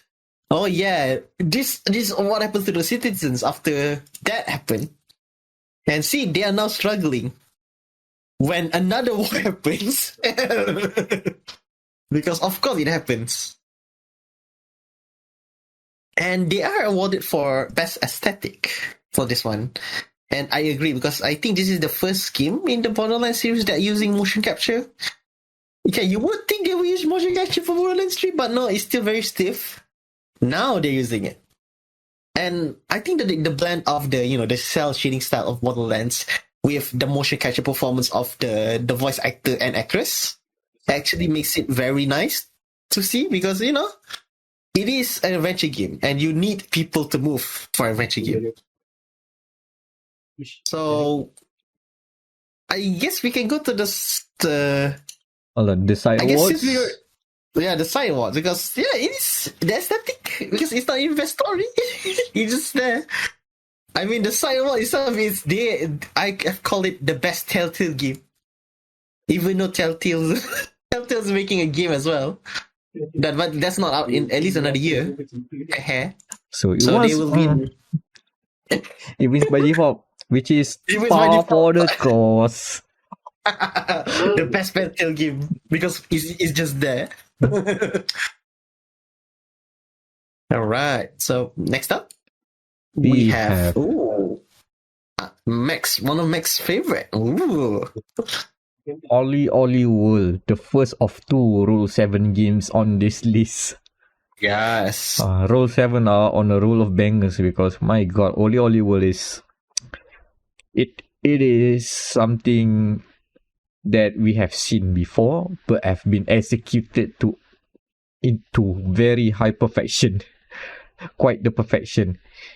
You know, it's a skateboarding game. It's also technically a 2D platformer. You are on rails, not literally, but I mean that you don't really have movement to control, but you are just busy about doing the combos. And doing the combos is fun, but hard. It is a skateboarding bliss that will land you to blisters. Oh no. Controls are very like precise, especially if you get all the setup correctly, like having the right refresh rate and the right controller and everything. You just feel like you are doing like half stick motions. It's just around waggling the analog stick around like it's a fighting game. I guess that's kind of like there's a carryover there for people who like fighting games and skateboarding games. There's kind of like an overlap there, but also it's the pursuit of perfection in terms of the pursuit of getting that high score. It's so easy to just like repeat again and again and again until you get it right. You know how Gran Turismo 7 has the license stuff? The OlliOlli World is that bit, but just for skateboarding. And it just continues on and on non-stop, and it also helps that the soundtrack just continues and on and on without pause. Like if you stop the game, you pause and you go out of the menu, the same song will continue as if you are listening to Spotify without the ads. And the song selection is, well, it's all hip hop, but not hip hop, but more chill hip hop. Some of it is more lo-fi. So there's a very interesting selection because skateboarding as a culture, I blame Tony Hawk for this. There's the culture of skateboarding in the people's mind is very specific. Like rebellion, the hard going and anti-establishment, punk, rock. Yeah, hip hop is there, but mostly it's like those kind of energy. But OlliOlli World is the opposite of all that. The game is chill, the aesthetic is cute. The lingo of the people talking are more zoomers rather than the boomers. So it appeals to a very different audience, but it's still a skateboarding game. Despite it not being within the mold of a Tony Hawk or a skate, which probably how people see skateboarding games are, you either go sim with skate or arcade with Tony Hawk. OlliOlli as a series exists in a very different spectrum altogether. So there's another axis of spectrum of the skateboarding games, and it exists in a very comfortable spot. And when you play the game, it's one of those games that when you just watch it, it doesn't feel as fun because you just see the characters doing cool tricks on the air and then grind and then do a full combo for the whole run, and okay, that looks cool. But have you seen how people are waggling those sticks to do that? That's the actual fun, right? Yes. The fact that you can go into a zone that is a feature where it is a very promoted feature of the game where you just want to hone in, do a 5-minute run, a full 5 minutes just to do one short run. The levels are short, like probably a minute or two. We're trying to get that. It won't be just 5 minutes. You're gonna spend an hour or so to get it perfect. And that's the fun bit of OlliOlli. When you nail it, it feels rewarding. And it feels rewarding because everything is on you. Again, the controls are slick. It's why I think this game works so well. And it's the most approachable OlliOlli has been. There are 2 other OlliOlli games. Those are hard as nails. Those are punishing as heck. Somehow OlliOlli will kind of like reduces the skill floor. No, is it? Yeah, the skill floor, it makes it more accessible. Yeah. But the skill ceiling doesn't drop. it's still there. Like if you want to do the wicked combos, it's still hard, but not as crazy hard as before.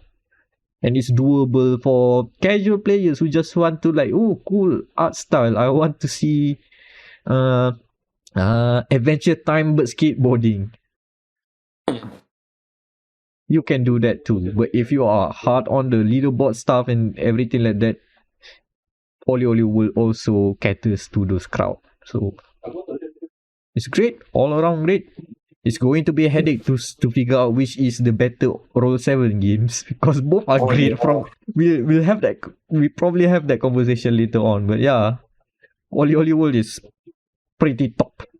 It's why I'm betting it for top 10. And before we move further, the award that we gave for OlliOlli World, by default, of course lah, it's the best skateboarding game of the year.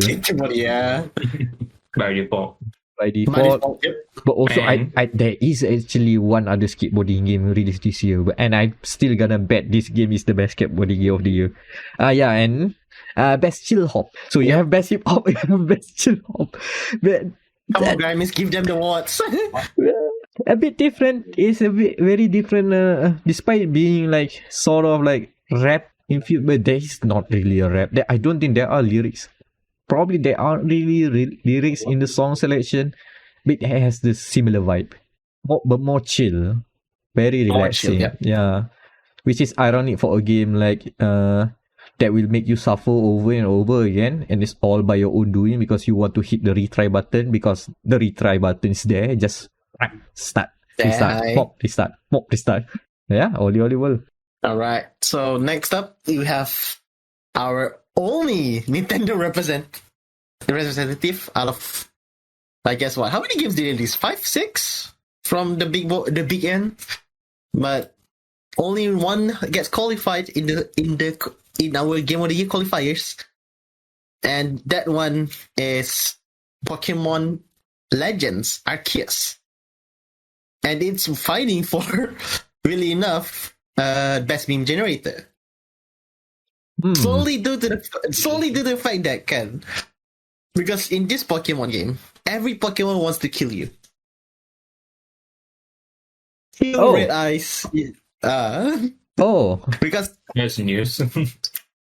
because the Pokemon actually, because besides Violet and Scarlet and the other Pokemon game, this game basically sends your, I think like Pokemon that girl from, I think like Pokemon 3, so it means Ruby Sapphire, the guy or girl, they sent you back in time into a time where Pokemons are hostile to you. Like they will legitimately kill you.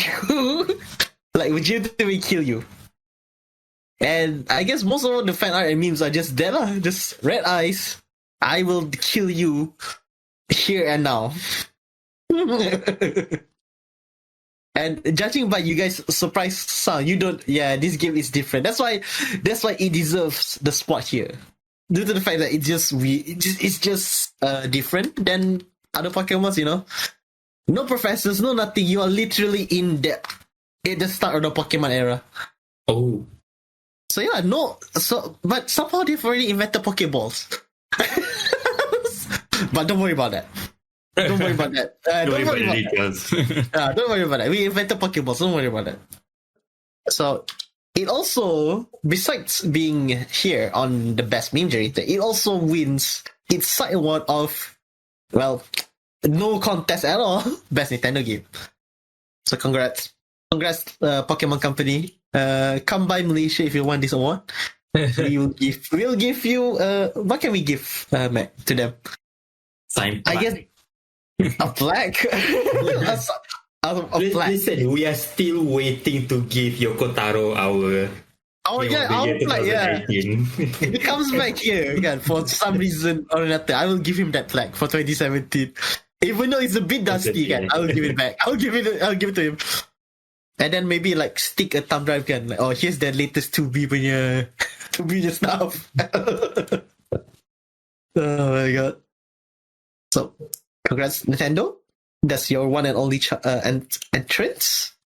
next we go down a level and we start washing off our interesting Washing our sins away. Oh no.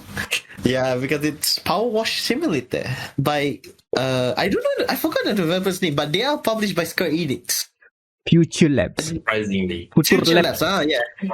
Without the E. Future Labs. Future Labs. Future Labs, That sounds Spanish. I don't know. Mm. Oh well. So what is this game about?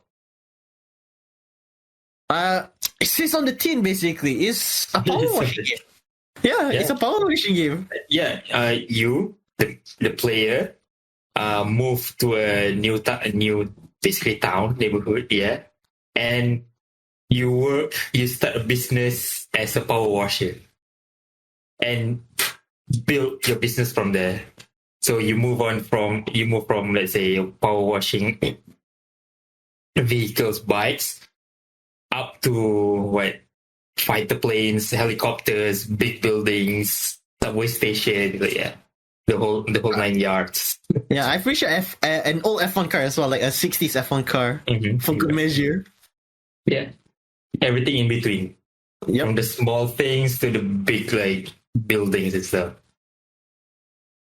And I played this game quite a lot. I spent an unholy amount of hours playing this thing. Not surprised. Not surprised, yeah. It's good for, it's therapeutic because it's a checklist game. You basically arm with your power washer and then a checklist of what things should be clean and just go ham. Just go start cleaning, spray stuff. Okay, you pick your nozzle, as in how strong you want your water stream to be. Highest strength is a much narrower stream, so you clean less area. Then you have some stubborn dirt. Then you pick your own cleaning fluids, cleaning liquid, different kinds of soap. Yeah. And then, this very hard to reach corner. Okay, you have to Take the small one. Yeah, the small corner. You have to, how do I say? You need to crouch and then aim your mouse over there, and then you just wiggle, hope for the best that you clean that spot. Oh my god! Yeah, and then click okay, check. And then, okay, you have progress. Yeah, 100%. Okay, you finally finished the level. That's the whole game.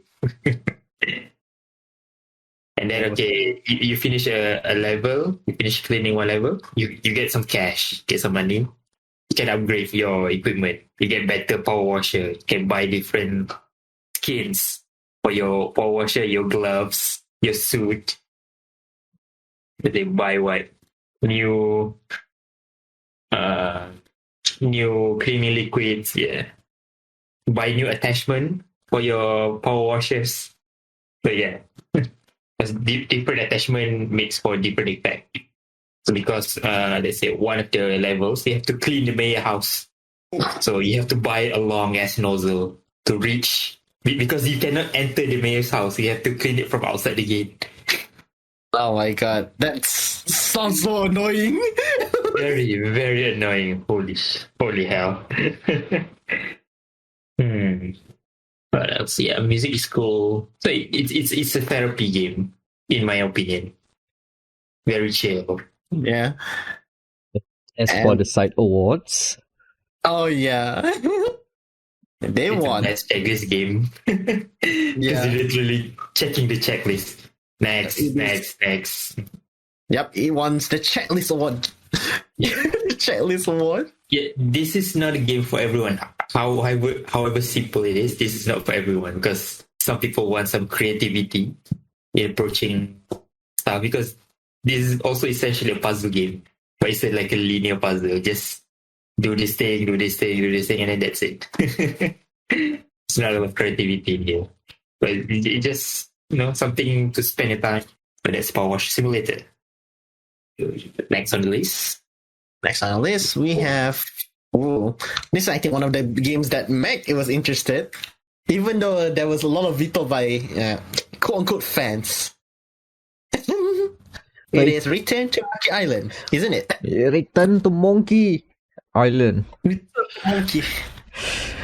This is the new old stock we're talking about, and yes, this is technically a new. This is a new game from a very long dormant series. Back in the old days of LucasArts point and click adventures. I mean, they have like new games after that, of course, even the Telltale one, even. But the series has been dormant for a long while, and suddenly this year, out of nowhere, on April Fools, hey, the old creator of Monkey Island is back and making a sequel. Oh, okay.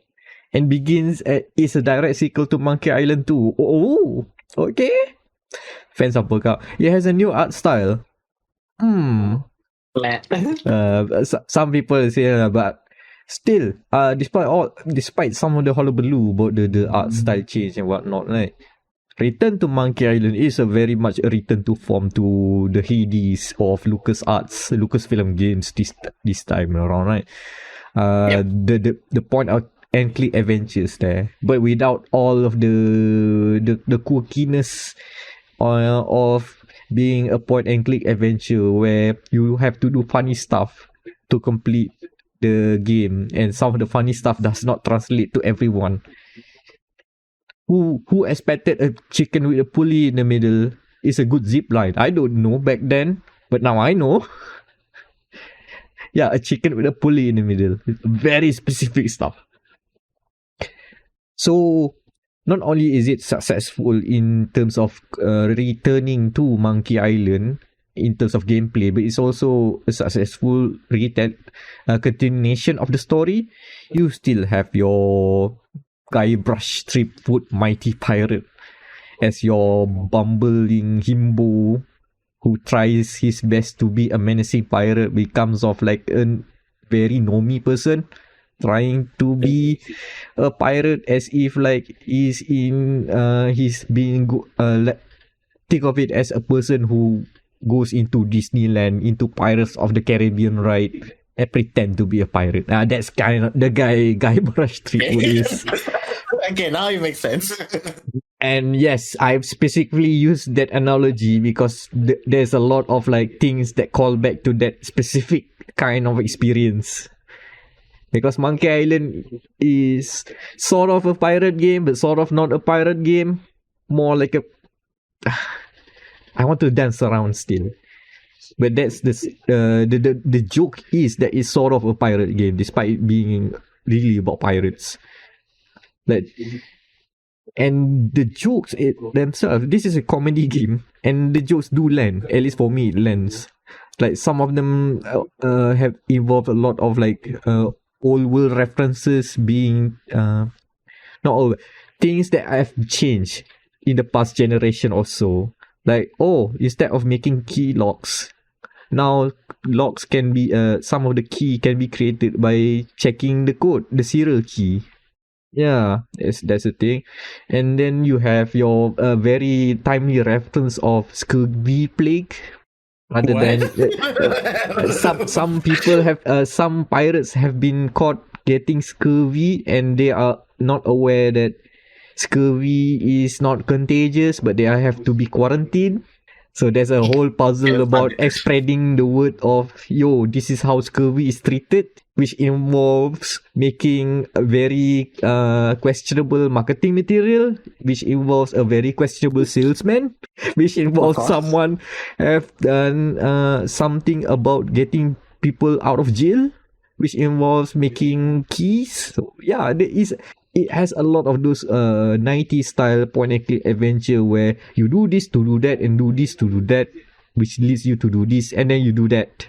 It's a wild goose chase of puzzles, but it doesn't it knows itself enough that it doesn't drag on too long, and it helps that there is a built-in hint system. So whenever you get lost, there's always a guide in there, without having to consult a strategy guide or your typical gaming sites where the guides are always there to tell you what to do. Right?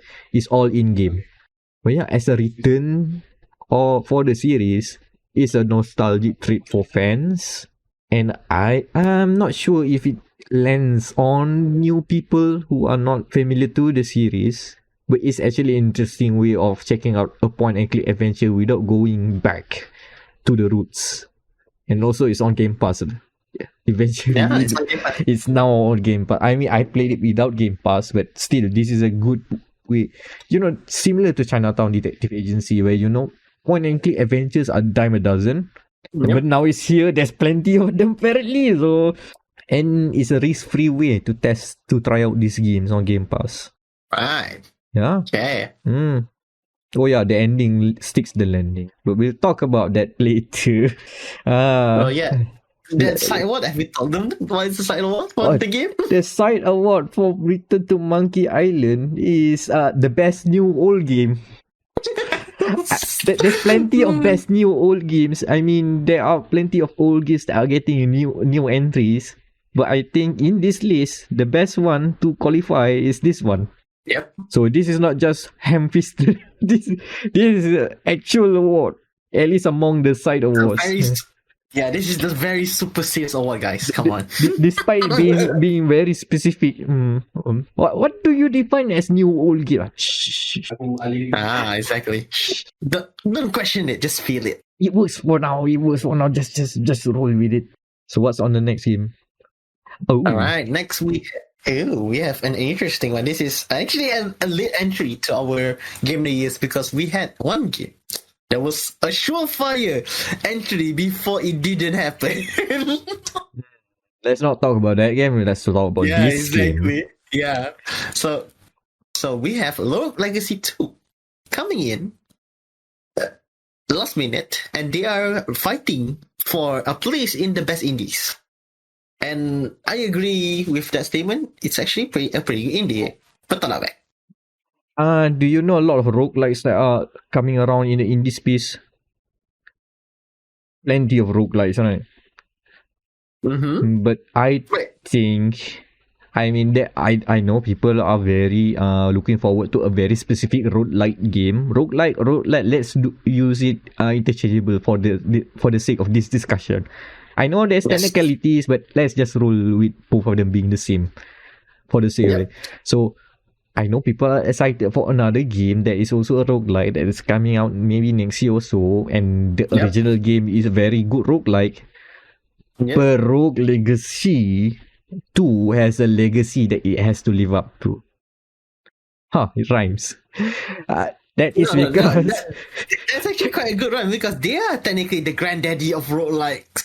Because they are the one that introduced Rogue Light into the fray. Yes, it's one of the early proponents of indie games that use roguelites. It's one of the biggest hits, the early proponents of the niche genre.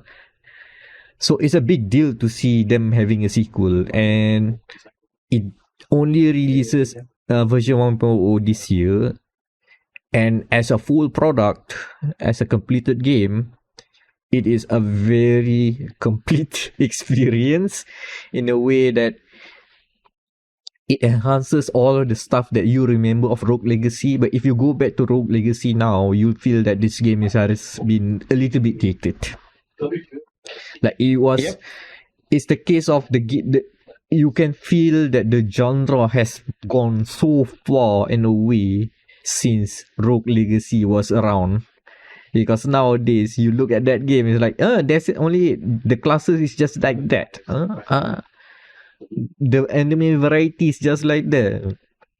Rogue Legacy 2 fixes all the stuff there. So it's basically more Rogue Legacy, but rather actually is Rogue Legacy how it does. It's more like this is Rogue Legacy in 2022 with all the advancements of the genre being put in. The classes have more variety, the weapons have more variety, the Metroidvania-ish bits have more variety. Of course, it's random. They use procedural generation there, so of course there are a variety. But in terms of just the number of things that you have to do, there's a lot. The gimmick of playing as the descendant of each new character after they die still works. It's still funny. Yep. Yeah, especially if you get a descendant that they fart a lot, and the fart makes them jump higher. Yes. Some of the silly stuff are still there, although some of the they don't go ham about it because we are in a more sensitive world now. So some of the more demeaning ones have been readjusted in a way, but still there are some silly ones. The combat is still very tight, very Metroidvania, and there's good exploration stuff, and also a very good use of pizza. There's a pizza weapon. You literally throw a pizza. And I think that's because for the side award, Rogue Legacy 2 has the best pizza. Because Yes. who doesn't want a weaponized pizza? Yep. And you can also bounce on the weaponized pizza also. Ow. Mm. How do you bounce a pizza? There's a lot of silly stuff that you can do with the pizza. And also there's a whole bit of a flaw where how they because there's a lot of world building there, a lot of lore. So how they justify the use of fast travel? I mean, there's like the magical stuff and the sorcerers are thinking, but okay, what's the application of fast travel? Pizza delivery. Like they went There's a reason there. like the whole bit about the lore wise, like, oh, we discovered this thing and it's all serious and stuff. But then comes to the application, we do it for pizza delivery. Which explains how you meet a pizza delivery person in various places. Or how do they travel this fast? They can fast travel. It's just what pizza delivery people do. But seriously, on that note, Road Legacy 2 has some of the more Dark Soulsy, very dark world building there. Very, very there's a decay in the world. But then suddenly weird things like pizza comes in. Like, okay. Interesting stuff. But yeah, Road Legacy 2. Pretty solid entry. Okay. So we're now down to the last 10 games on our list. And 20th is actually one of my favorite games personally. It is Rollerdrome, also by Roll7. And it's basically, again, what if, hear me out guys, what if Max Payne was a rollerblading game? But all the mechanics are still there. It's still, you have to slow-mo, bullet time is all there, but you're just moving faster because you're on rollerblades. And that's it. Spin grabs a skateboard. Yes. Or rather rollerblade. Hold on, is it roller skate or rollerblade? I think roller skate. Rollerblades. Because there's a distinct difference, but let's say we use it interchangeably. Rollerblade is one row of wings. Rollerblades are the 4 tires, Yeah, roller skate is like, you wear a skateboard on each foot. Because of 4 tires. If Max Payne does that, I will assure you that will make the sales much better. Come on, Rockstar. Max Payne Rollerdrome mod. Yeah. Anyway, it's a very good game because you play as Farah, one of the newest entry into this very dangerous spot of a Rollerdrome. Basically, imagine Running Man, the Arnold Schwarzenegger one, but with Rollerdromes instead of fist fighting. And it's just that. Time limit, kill all the enemies before the time limit ends, and make sure you keep that combos for the highest score. And boy, is it very addicting. I think one of my best things about playing that game is that you can essentially, because the music is quite synthy, the actual music is quite synthy, but there's an option that you can just turn off your music. And then, I don't know, maybe play the Hotline Miami soundtrack? It fits. It fits like a glove. Or since the Max Payne, you can just play, any of the health music from Max Payne 3, and it also fits. And all the moves, because you get a good arsenal, shotguns, SMGs, pistols. And every time you do a trick, you can increase your special meter, basically like Tony Hawk. But this special meter slows down time. So, the slow-mo shots, bang, bang, bang. It is very addicting when I played it. Like, it's just amazing. And since I've already mentioned Max Payne twice, I'm going to say Rollerdrome has won our side award of this very long name that I made up, pretty sure, the Control Award for Best Max Payne game. That's how good it is. It's been referenced by 2 games now, and everybody has to play Rollerdrome. It's really good. You got 2 game awards then. Yeah. Award by 2 games. 2 games gets 1 award. Oh my god. Okay, so next we have an very interesting first person. Not really a shooter. It's a puzzle. It's more puzzle. Yeah, it's more puzzle. Yeah, it is Scorn. It's a game by App Software, I believe. Yeah, App Software. Published on Game Pass. So it is also a Game Pass Day 1 published game. How do we explain Scorn? How should I explain?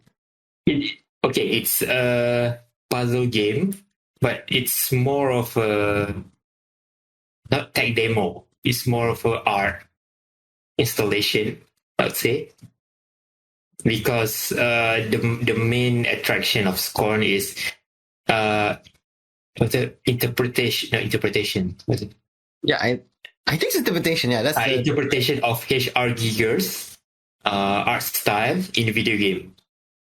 So the developers decided to take the HR Giga's famous or infamous, whatever you want to consider it, biomechanical. So as in structures using human body structure, so bones and flesh and the kind of structure, fingers, and make it into machines. So that's HR Giga's art style. So Scorn takes the art style, make it to a video game, and focusing on puzzles. And because it is puzzle, even though it's initially misunderstood as in a first person. No, this is a puzzle game first and foremost. So you, as a player, you woke up as an unnamed humanoid creature, and your task is to just progress through the game and find out who are you, where you are, what are you, and all these things. Just by playing, just going through the map and solving puzzle. Yeah. But the one thing about this game is that there's no mini map, so you have to figure out all by yourself. There's no in-game guides, nothing, no clues. You do it yourself. This feels like the old adventure games of the years, right? Exactly. You just woke up somewhere, figure it out. What's the progress? There's no more explanation other than the game. So, good luck. Yeah, good luck. Hey, here's the gun. Go kill. I don't care. That's it. That's all you do. Like, you just wake up, just go. Just complete puzzles, find out who you are and whatever. But don't worry about that. How do I say? The lack of clues, because this game is fairly linear. No, very linear. I mean, of course, when you enter all the new zones, you have to go here and there. There is some openness-ish, as in you can solve this puzzle first. But overall, it's still quite linear, because you have to move zone to zone, and there's no backtracking to a different zone. Just move forward. Yeah, when I say this sounds like an adventure game, I do mean it. This feels like Monkey Island somewhere here, but without the biomechanical horror.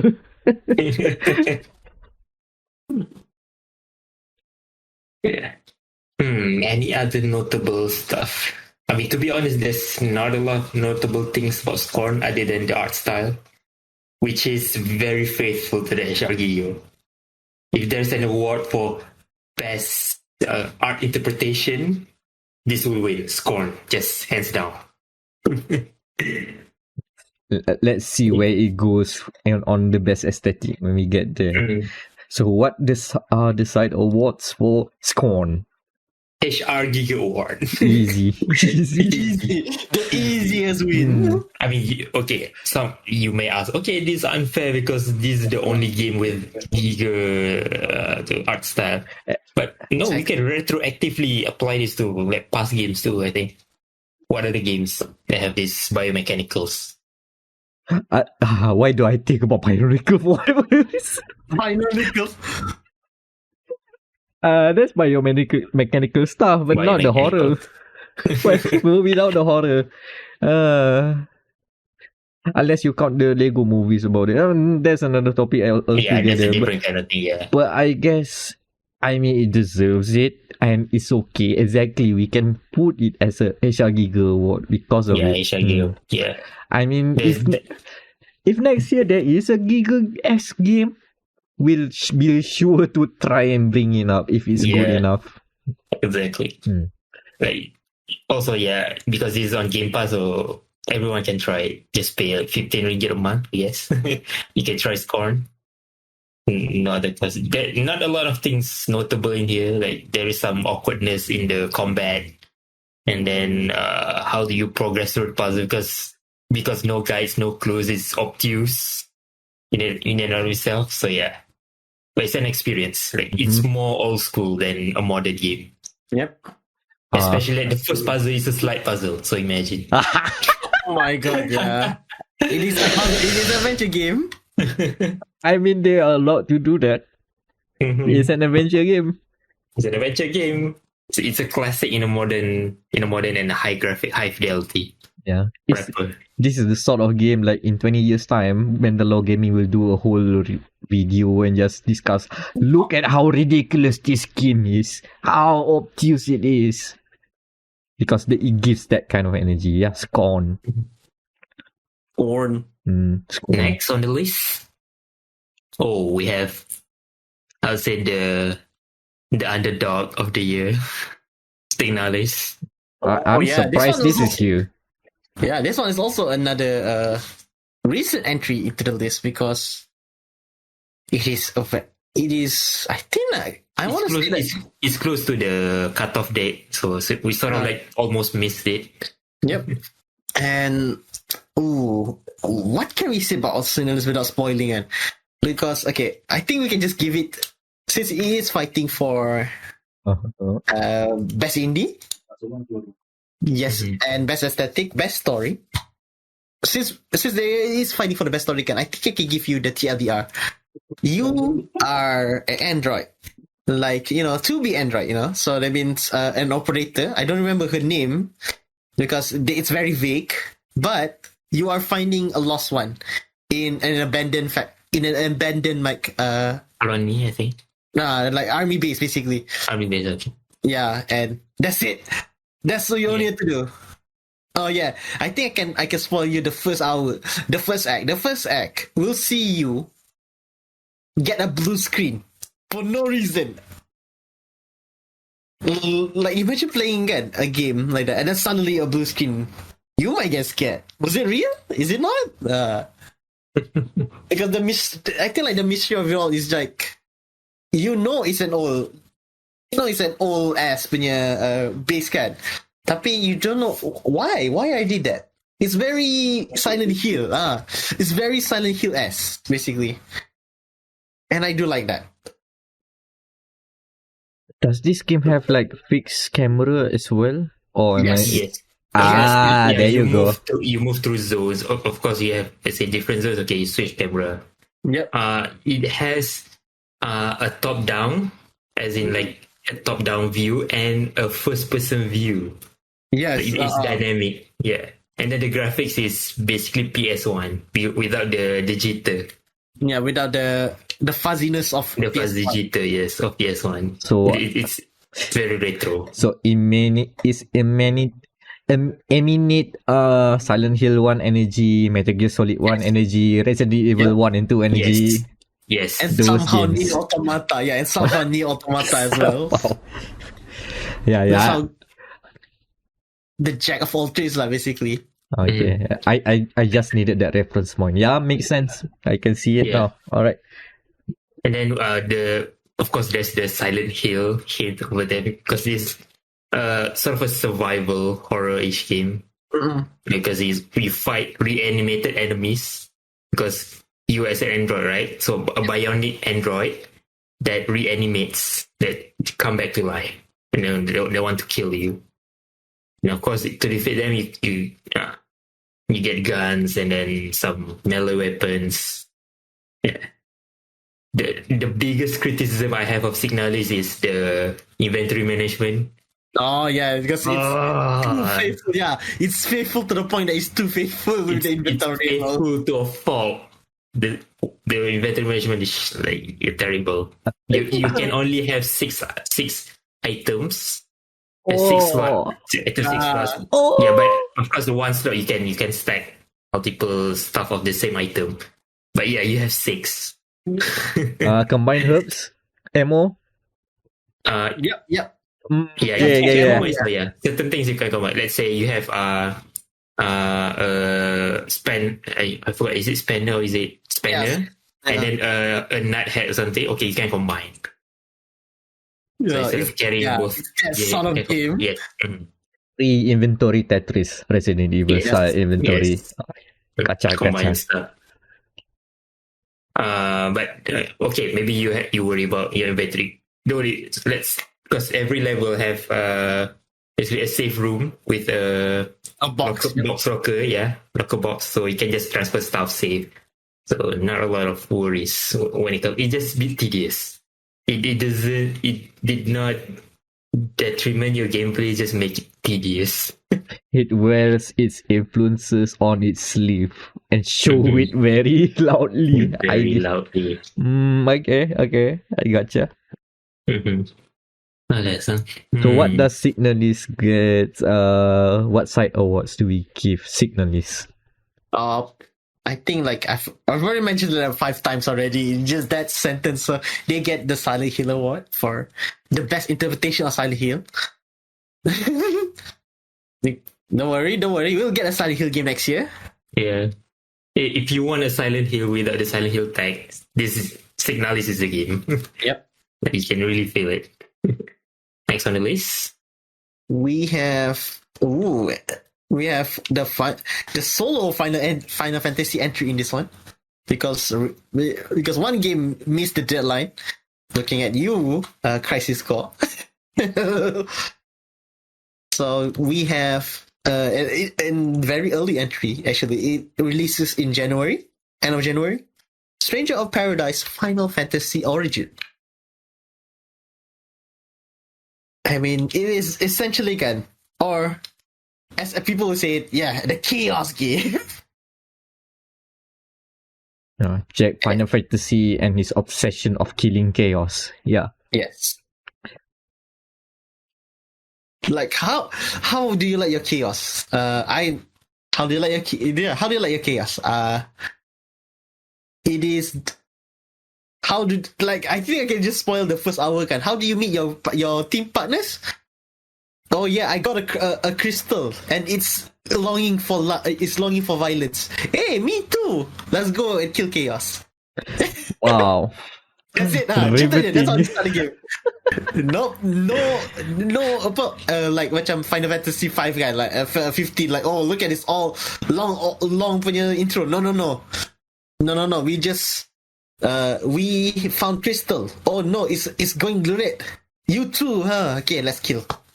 Straight to the point. And I admire that hustle. Just straight to the point. Yeah. I admire that. While build a world when it's already established, let's just kill chaos. I know what you want. You know what I want. I think the game, the reputation of the game, being about killing chaos, transcending over that this is a Final Fantasy Souls-like. Yeah, hence why it's in the meme category. Interesting. Hence why it's in the meme category, because it transcends that chaos thing transcends its status as a Final Fantasy game. You would thought the idea of Koei Tecmo joint venturing with Square Enix and having the Team Ninja, the folks at that made Neo to make a Final Fantasy game, not being the main big talking point, is an accomplishment in and of itself. That's a big deal. This game is a Souls-like with party members. But no, everyone just wants to talk about chaos. Getting killed. Yeah, no. Yeah, it's Dark Souls with party members. What was that? We just know about Mr. Jack Garland saying chaos. What a fascinating entry. What does Final Fantasy Origin Stranger of Paradise Final Fantasy Origins wins any award? What award does it win? Side award? It wins the coveted Star Wars Award for Best Villain People. Because technically, if you count the game, if you see the lot, technically this is actually canon as well. Square Enix said it as well. So this is technically Final Fantasy 0.5. Yes. The meme game is actually 0.5. Final Fantasy Episode 1. And it's Nomura doesn't even touch this one, and it's already 0.5. Amazing. So congrats, Jack. You get 2 awards, maybe, but you get one. At least you get one. Alright, next we have a cute one for this one. A cute cyberpunk game. I can't believe I'm saying that, but here we are. We have Stray by Annapurna Games, and it's fighting for Best Meme Generator, of course. It's a cat game. Best Indie, and one of the top 10s of our list. Alright, a bit bigger. This game is actually releasing first for free on PlayStation's PS Plus Extra, but we don't talk about that. And it's actually a pretty good game, because who knew, kan, putting yourself as an orange cat, the harbinger of chaos in the actual real life, it would be a good protagonist. And here we are. Oh no, a protagonist without working thumbs. It's actually interesting. I know it. I played Spyro the Dragon. Shout out. But anyway, but he doesn't talk. Wait, does Spyro talk in original games? Spyro does talk. He doesn't talk. This cat just meows. He doesn't understand the dialogue. He doesn't understand. He's just, oh yeah, the robot tell me to do this. Okay. Essentially, it's like talking to your cat. No, don't eat at the garbage bag. Yeah, what else to say about this cat game in a cyberpunk world? It won 2 awards in the Game Awards as well. I'm impressed. It won 2. I just expected 1 for like best indie kan, okay lah, yeah. But 2. So yeah, I am ready for our orange cat overlords later on. Do you know that orange cat only have 1 brain cell? Yeah, they shared between everyone, and during the whole game, that cat has taken it for the entirety of the game. So yeah, it also wins our side award of Cat of the Year. Yep, congrats to orange cats all over the world. You have won a trophy. The trophy shall be, what's the most expensive cat food sekarang? Is it Friskies or Whiskers? Royal Canin. Royal Canin, yeah, that's the stuff. Yeah, you'll get that later. Cat of the Year to pair with Car of the Year. Yes. We should. If I have the editing talent, I should. You know the PlayStation punya gambar thing, kan? Yeah, we should put that Cat of the Year, Car of the Year. Oh my god. So yeah, Stray, pretty good. Looking forward to see how it does in the top 10, because it is in the top 10. It's in the top 10 fight. But let's take it down a notch. Like, let's take down a building or 2, because our next game is Teardown. And Mac has played this with us at I think like last year's Chuba try testing once, and it was crazy, bonkers crazy. Yeah, imagine Minecraft, but explosions. Well, the Minecraft comparison is mostly because of the voxel graphics, the blocky things, right? But The one thing that video games are struggling is the depiction of destruction, as in sandbox destruction, where physics can just do the heavy lifting in making very free form deformation. Oh, it rhymes again.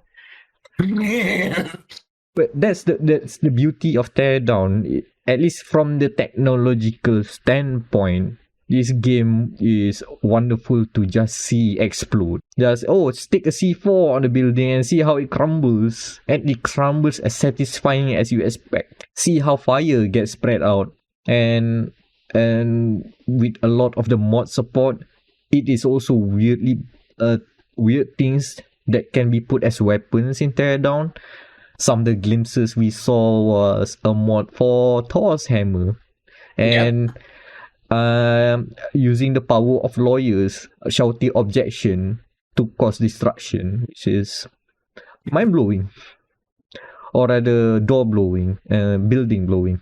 But Teardown as a game is also fascinating because you would expect it's an interesting thing, because for a game about destruction, it's more about controlled destruction. It's more of a puzzle game where you have to figure out how to steal things or destroy things, but mostly about stealing things and then figuring out how to do it in record time. So it's all about controlled destruction, where you have to work around backwards on how you plan to get all the items within the time limit.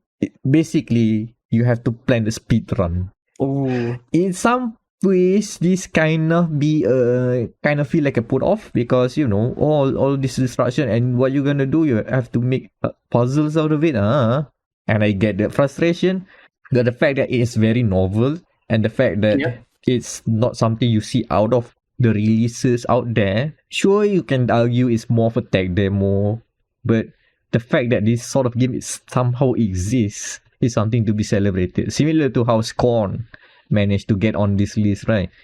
It's just something out there. And Teardown is something out there. Maybe not everyone will enjoy this game, but the fact that this game has already released, continues to get supported, and the destruction is actually really satisfying when you see everything explodes, and then you see the frame rate tanks. Man, that's just like, it's good. Yeah, it's good when it just tanks like the tanks like you're building as well. Very crunchy explosions, see wood fall off and whatever. It's just like, give me more. I want to see destruction. I want to see things explode. Teardown actually really does the job. For the side award is very obvious. It wins easily best destruction. Probably could have made a more wittier name, but let's stick there, because from a technical standpoint, nobody does better destruction than Teardown this year, especially sandboxy ones. Let's see where it goes. I put it there on best aesthetic for the very good use of voxel graphics, and also best indie. But almost every indie game here is fighting for best indie. So let's see where it goes. Yep. Next we have an interesting. Technically, it's a new old game as well.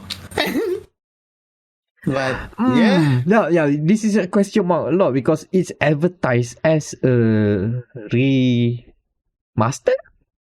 A remaster. Yep. But it's actually not question mark. Yeah, it is yes and yes. It's a yes and game. Yeah, it's a yes and game. Alright, this is the Stanley Parable Ultra Deluxe. A remake, reimagining, not reimagining, just a remake and a remaster of an extension. It's an extension, re-extension. I think that we should pick a new term for that. A re-extension, because the original Stanley Parable is there, but it's more fleshed out. Like, after you play the first playthrough of Stanley and his escape or whatever, you get like they literally will rail you road into look at this is the new content. Like cheekily, this is new content, just go to the right door.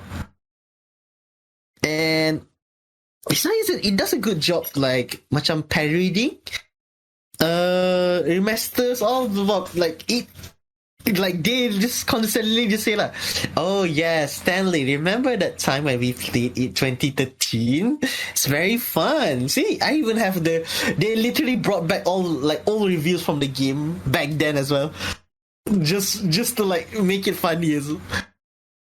The fact the game is questioning itself as a remake, remaster, or whatever it is also a mind-boggling thing. So, I mean, that's the thing about the question mark, because the game itself doesn't make any let's say clear judgment, because they also like lampooning the whole bit here. What is the Stanley Parable Ultra Deluxe? What? Yeah, like I think like one of the best part about Stanley Parable Ultra Deluxe is that it knows it, like if you played the whole game again, because I'm gonna spoil the story because it's in best story again. The game itself questions, why do we need another game? Because one of the funny gags that is that if you play the game long enough, the narrator, the guy that you will be at all times, will actually start adding numbers like, oh yeah, this is actually not Stanley Parable 2, this is actually number 3. And like it suckles, it becomes its own Ouroboros lah. So it just eats itself. Like, why is it a sequel? Why isn't it a sequel? To the point that at one point, the narrator is just gone. And you're left alone. Like, macam, it is very, I think like very underrated at how they do the storyline for this one. Because you play so much time until the narrator's gone. And then what? That's one of the questions the game gives you. And I think that one of my favorite parts of the game is they have macam like for the original game, there's no ending. This one, it has an ending, and it's actually quite sweet. But I won't spoil it because my God, you have to play the game to get the ending. That's really good. But yeah, like it's a good way to question people. Like, yeah, this is a remastered, so what about it? What about it makes it a good remaster, such as such? So, and it's especially self-aware itself, lah. You know, it's a waste of time. They also know it's a waste of time, but they're self-aware about it. Speaking of self-aware, what does this game get a side award for? Yes, they will be getting the Deadpool award for breaking the fourth wall. For breaking the fourth wall. For all the time, and also questioning why are we doing this? 5 thumbs up for this one. Right, next. So we're down to the final 4. And next up, we have another Game Pass game. Tunic. Like a fox. This little fox game. That actually hides a very sinister secret. Yeah, but before you get to discover that secret, good luck passing whatever thing that is being told you. Because this game is incomprehensible by design, in a way that playing a video game that you import from some other country that you don't speak their language is incomprehensible at the start. It's a very specific thing it's doing, Tunic, but it's a very specific thing that they have done right. The idea of wonder, the idea of what are you doing here and what can you discover while doing here. Yes, it's kind of like, it's very much inspired by the older Legend of Zelda games. I'm not sure which one. I haven't played the Zelda games, but some of them, somewhere there's probably one that has isometric view or something or other. So I guess the first two then, probably. Somewhere there. But the idea is that, of course, the fox also wears a green tunic, haha, and also has a shield and a sword as their main weapon, haha. But the fascinating part of this game is that they pull you cookie crumbles of morsels of information. And the way they distribute this information is interestingly by finding pages of a manual, like a game manual, like the things that come packaged in a video game in the good old days when you still buy discs. But the trick is the manual pages are all mostly in an incomprehensible language. It's a very different language. You have runes there that you have to decipher. Some of the community have deciphered it fully, and it does translate back to English. So basically, you are looking at pages of a notebook, of a manual without context and say, why does this say okay? And then you just look at the diagram like, what's that? What's that? And then you have a map for a place that you're not sure what is it. Is this the manual is also a guidebook as well. But throughout exploration, throughout figuring out where you can progress through the world, you start to uncover bits more of the pages. Sometimes you see more, and then things start to make sense. And that's the magic of Tunic, that discovery that this thing, I see now what you're doing. Yeah. Yeah, the thing that, it's just been here in front of my face all along. I never figured it out until I look it on the other way. So it's that kind of thing. Like, is progression similar to... No, I'm not gonna use that game, but it does like loop back around a lot of times. So you go from this place and then go around the passage, and then fork in the road. You cannot go to that other turn. Go this turn, and then suddenly, you're back at the overworld. And then you discovered a new ability, and then you can go back into that place and then go to the fork of the road that you didn't go, and you discover another place. So it's a proper action adventure game where the fun of it is like discovering everything for the first time. It's the sort of game that you don't want to spoil yourself when you play. And that's why for the side award, Tunic easily wins the best game to play, best game to go in blind. And blind, I mean not knowing anything about the game. So it's the sort of game that you go to a friend and say, can you recommend me a game? Do you have Game Pass? Yes. Download Tunic. That's all I'm gonna say. Leaves the room. Leaves the room. No elaboration. Escape by the window. Go play Tunic without any context, and you discover the magic of it. It's like it captures that wonder of playing a video game for the first time and discovering like, this is what a video game can do. Like, that's the fun bit of Tunic. But after that, once that magic wears out, it's okay. It's okay.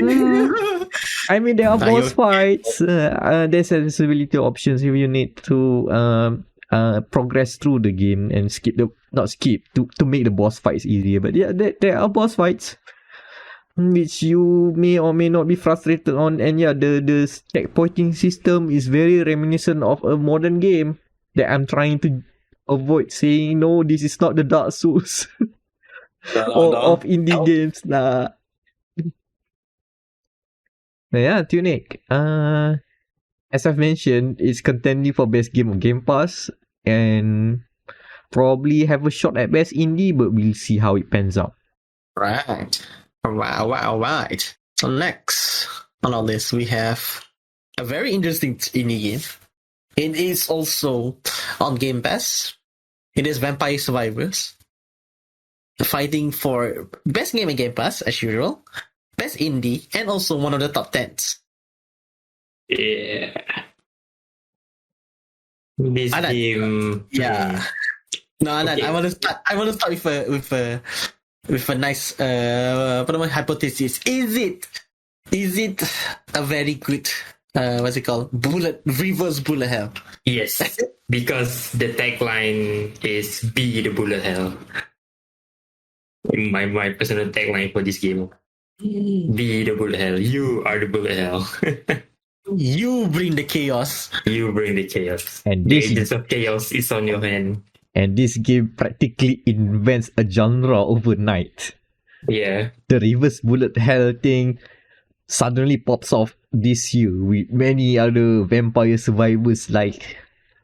But this is the first game that actually like came out of the blue, similar to like last year's what is it again? Valheim. Valheim. Out of the blue, it somehow got viral, and then everyone try it, and then yo, Yo, this game is like crack, man. And then everyone else like, we can make a game out of this. like it's just pixel art. It's just like No, it's but art. you just control the character with. You don't attack. You just move. You can use one analog stick, and that's it. That's the only thing you do. This is the most fun you can have with just twirling one analog stick. Yeah. Yeah, it's usually released on mobile, so you can literally play it one-handed. Yes, You exactly. can have the toilet runs. Can't believe a toilet run is a thing now. Haha. It's okay. The toilet run will max at 25 minutes. Oh no, 20 minutes. Yeah, 20 20 minutes. minutes per run, right? Yeah, then it goes batshit crazy. So yeah, 20 minutes is not that bad. Yeah. Also, maximum is 30 minutes. So 30. some stage 15, some stage 30 minutes maximum. Yeah.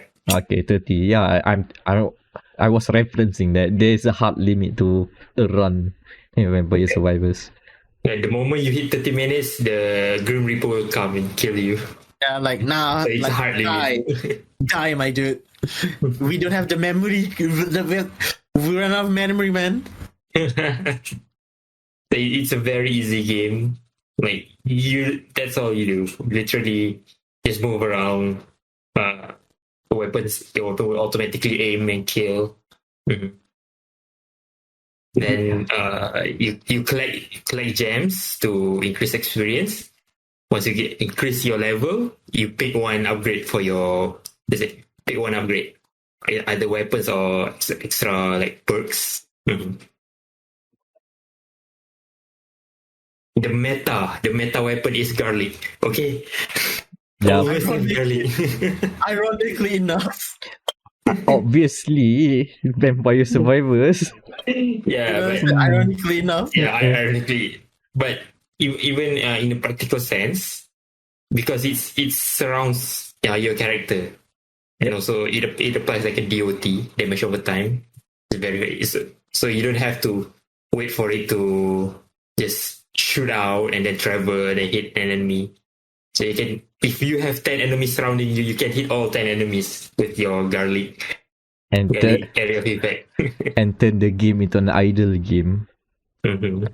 Let them come to you. I And mean, then reap at the one point rewards. you can do that. Yeah. And then reap the rewards. It's satisfying, this game. It feels like when you get the rhythm and you get your lucky run where everything, all the upgrades just lining up your way. Yes. It feels like just mowing the lawn. Mhm. It feels like it's I forgot the word of it. I've used that word. It's very not relaxing, but there's a very specific word for it. Cathartic. Cathartic. Yeah, there you go. The catharsis sets in. It just feels like yeah, that's the spot I want to be hit. Just doing this, just seeing all the pop ketak ketak ketak ketak ketak.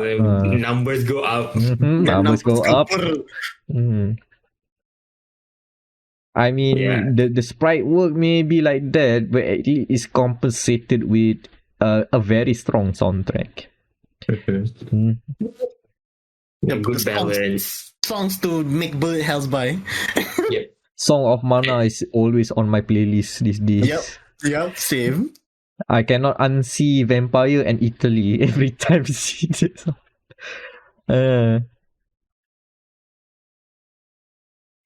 What else? I mean, back to the point about luck. When you get lucky, it feels really like your days is just made. Let's say you clear a stage, and this is a very good feeling. I think like 2 days ago, I unlocked the stage, that one, the Gallo Tower, I believe. Oh yeah. and I cleared in my second run. Oh I nice. cleared in second. Oh, I can't believe this. That was so cathartic. I felt vindicated for some reason. Itulah. It is one of those like like when you get lucky, you know you get lucky. Yeah, you get This- lucky. some- The upgrades just coming. Oh, yeah. Dang, dang, dang, boom, dang, dang, dang, dang, dang, dang. Everything's just like popping off. Oh my god, you hit the jackpot. and the best part, like, it's actually also a way to like relax your hands. Oh, thank God! Finally, a good like, break. oh my God, my hands. Mhm. Yeah, a tip if you want to play on mobile, get a A joystick. removable joystick. Removable joystick you can put on the screen. Yeah, that one's easier. Oh, finally you use for that. Yeah, I finally have a use. I'll go buy maybe tomorrow and use it. It's The a bit $5 tedious. joystick, yeah, the $5 Yeah, PUBG joystick. They call it a PUBG joystick. yeah, PUBG joystick. Exactly.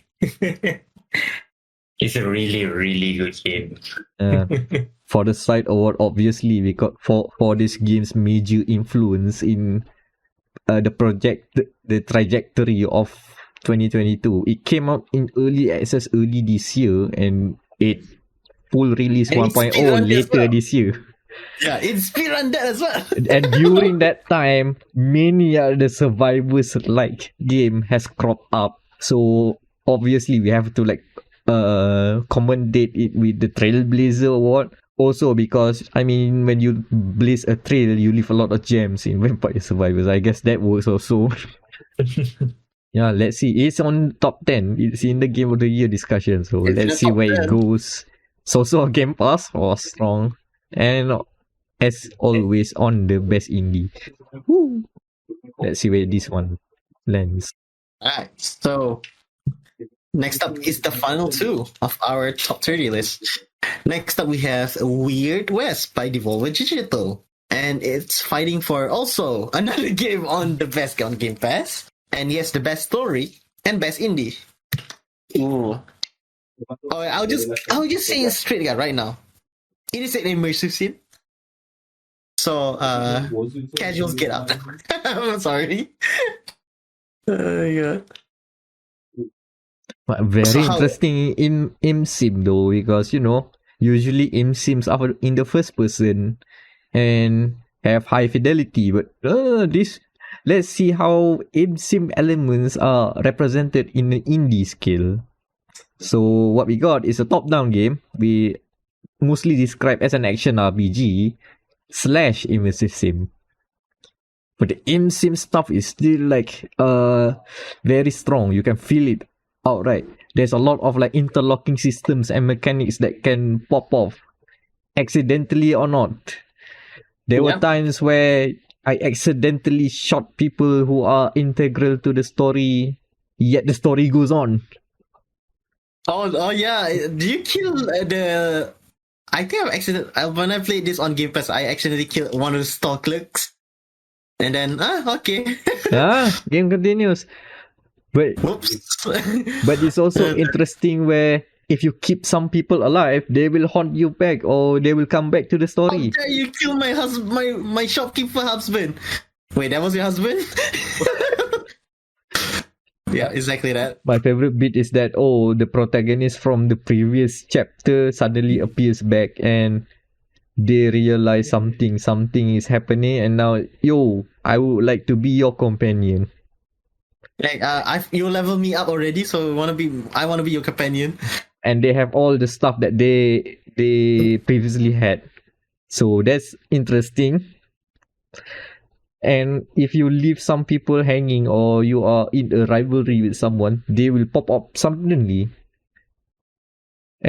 somewhere when you are on a mission and suddenly like, I'm gonna get ya. But if you save somebody else and you become friends with them, they'll pop up and save you in a hurry. So a lot of stuff happening in Weird West.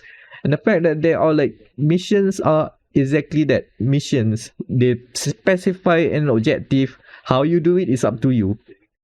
And save someone at the church. Okay. You can kill everyone, but all on you. Yeah. But I'm still like holding on to that example I described in the previous podcast episode where get into this building.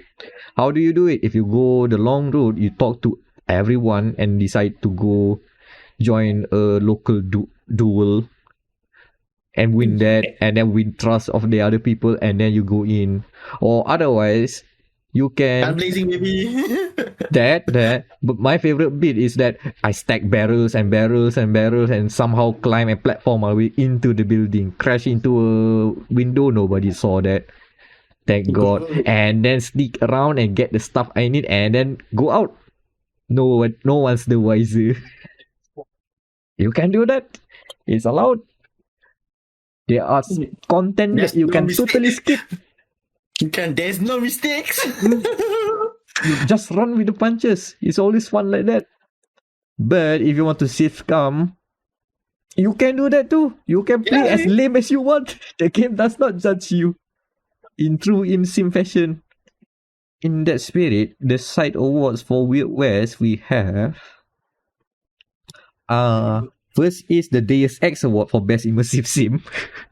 Yeah. Of this year. But the next one is the more fun one. What did we put on there? Best of the West.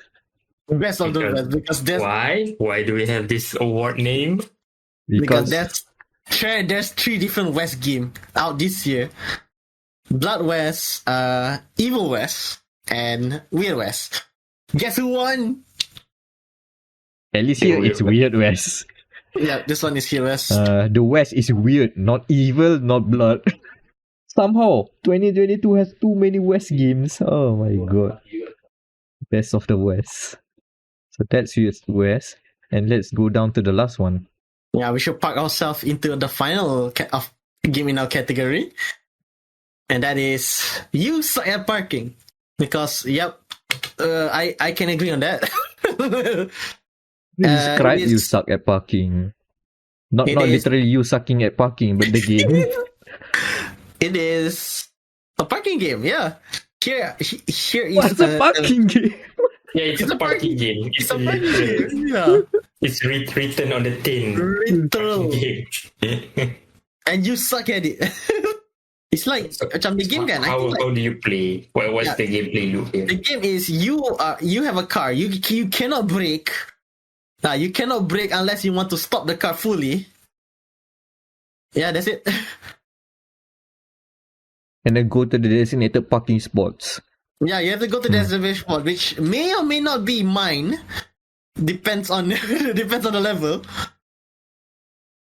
And to go to that very open parking space, you may or may not have to let me list down some examples. You may or may not be jumping off bridges, jumping off unfinished bridges, jump into platforms, avoid obstacles, avoid burning walls of fire that will kill you on touch. Electrical walls that will kill you on touch. Going through portals, going through traffic, going past the roses. Yeah, there are cops in here.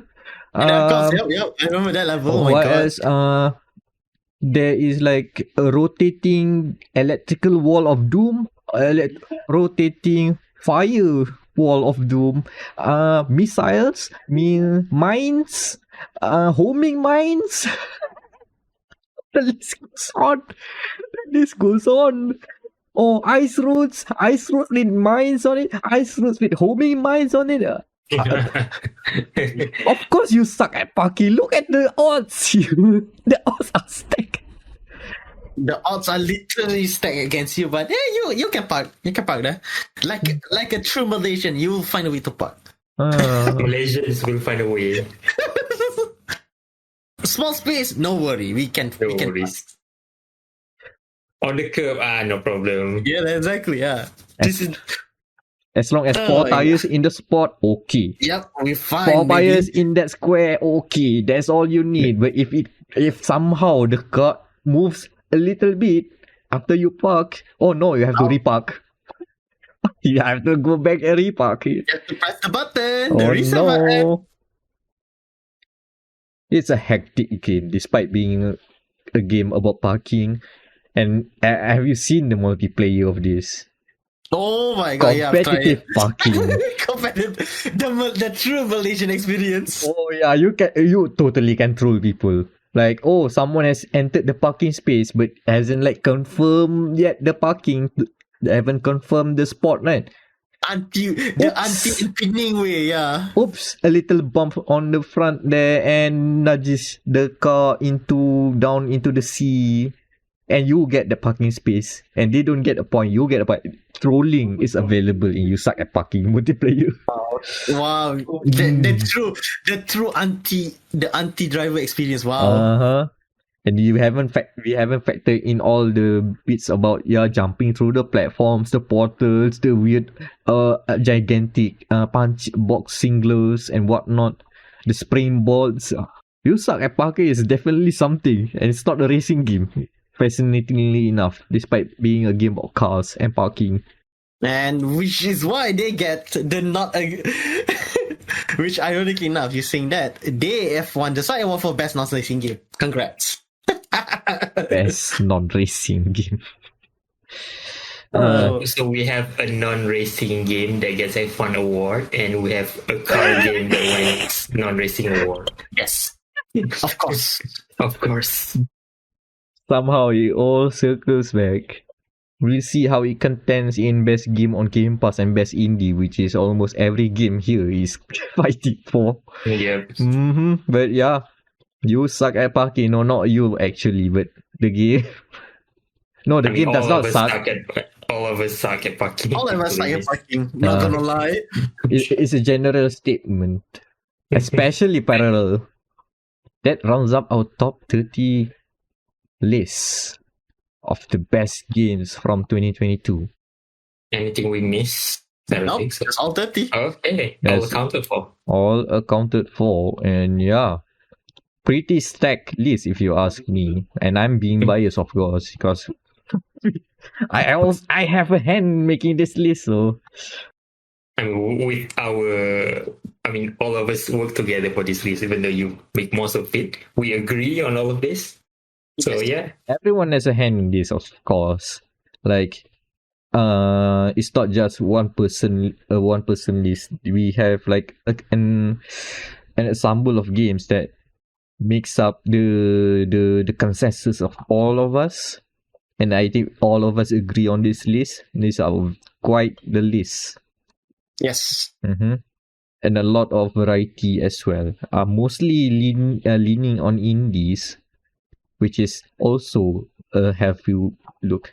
Yeah, a lot of big hitter AAAs didn't make the list, unfortunately, for one reason or another. No reason. I mean, indies are very strong this year. I can give them that. Yeah, I mean, if people are complaining about there are no games, broaden your horizons. There are plenty of good Subscribe to Game games. Pass. Subscribe to Game Pass. Especially on Game Pass. Yes. The best way to enhance, to extend your gaming Discovery. And there's plenty of good games this year. Like, oh man. Can't wait for the next part, which is going to be a long discussion. Oh no.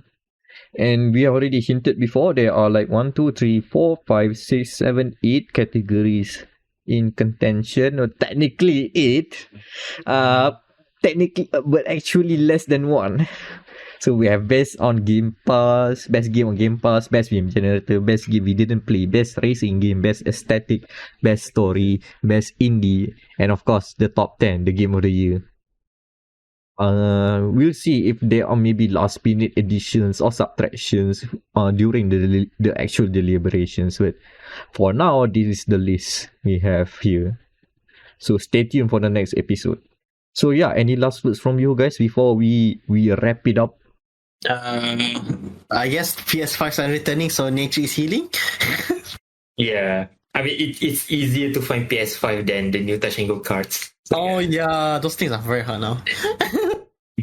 Still searching. We do be searching for a touch and go card now.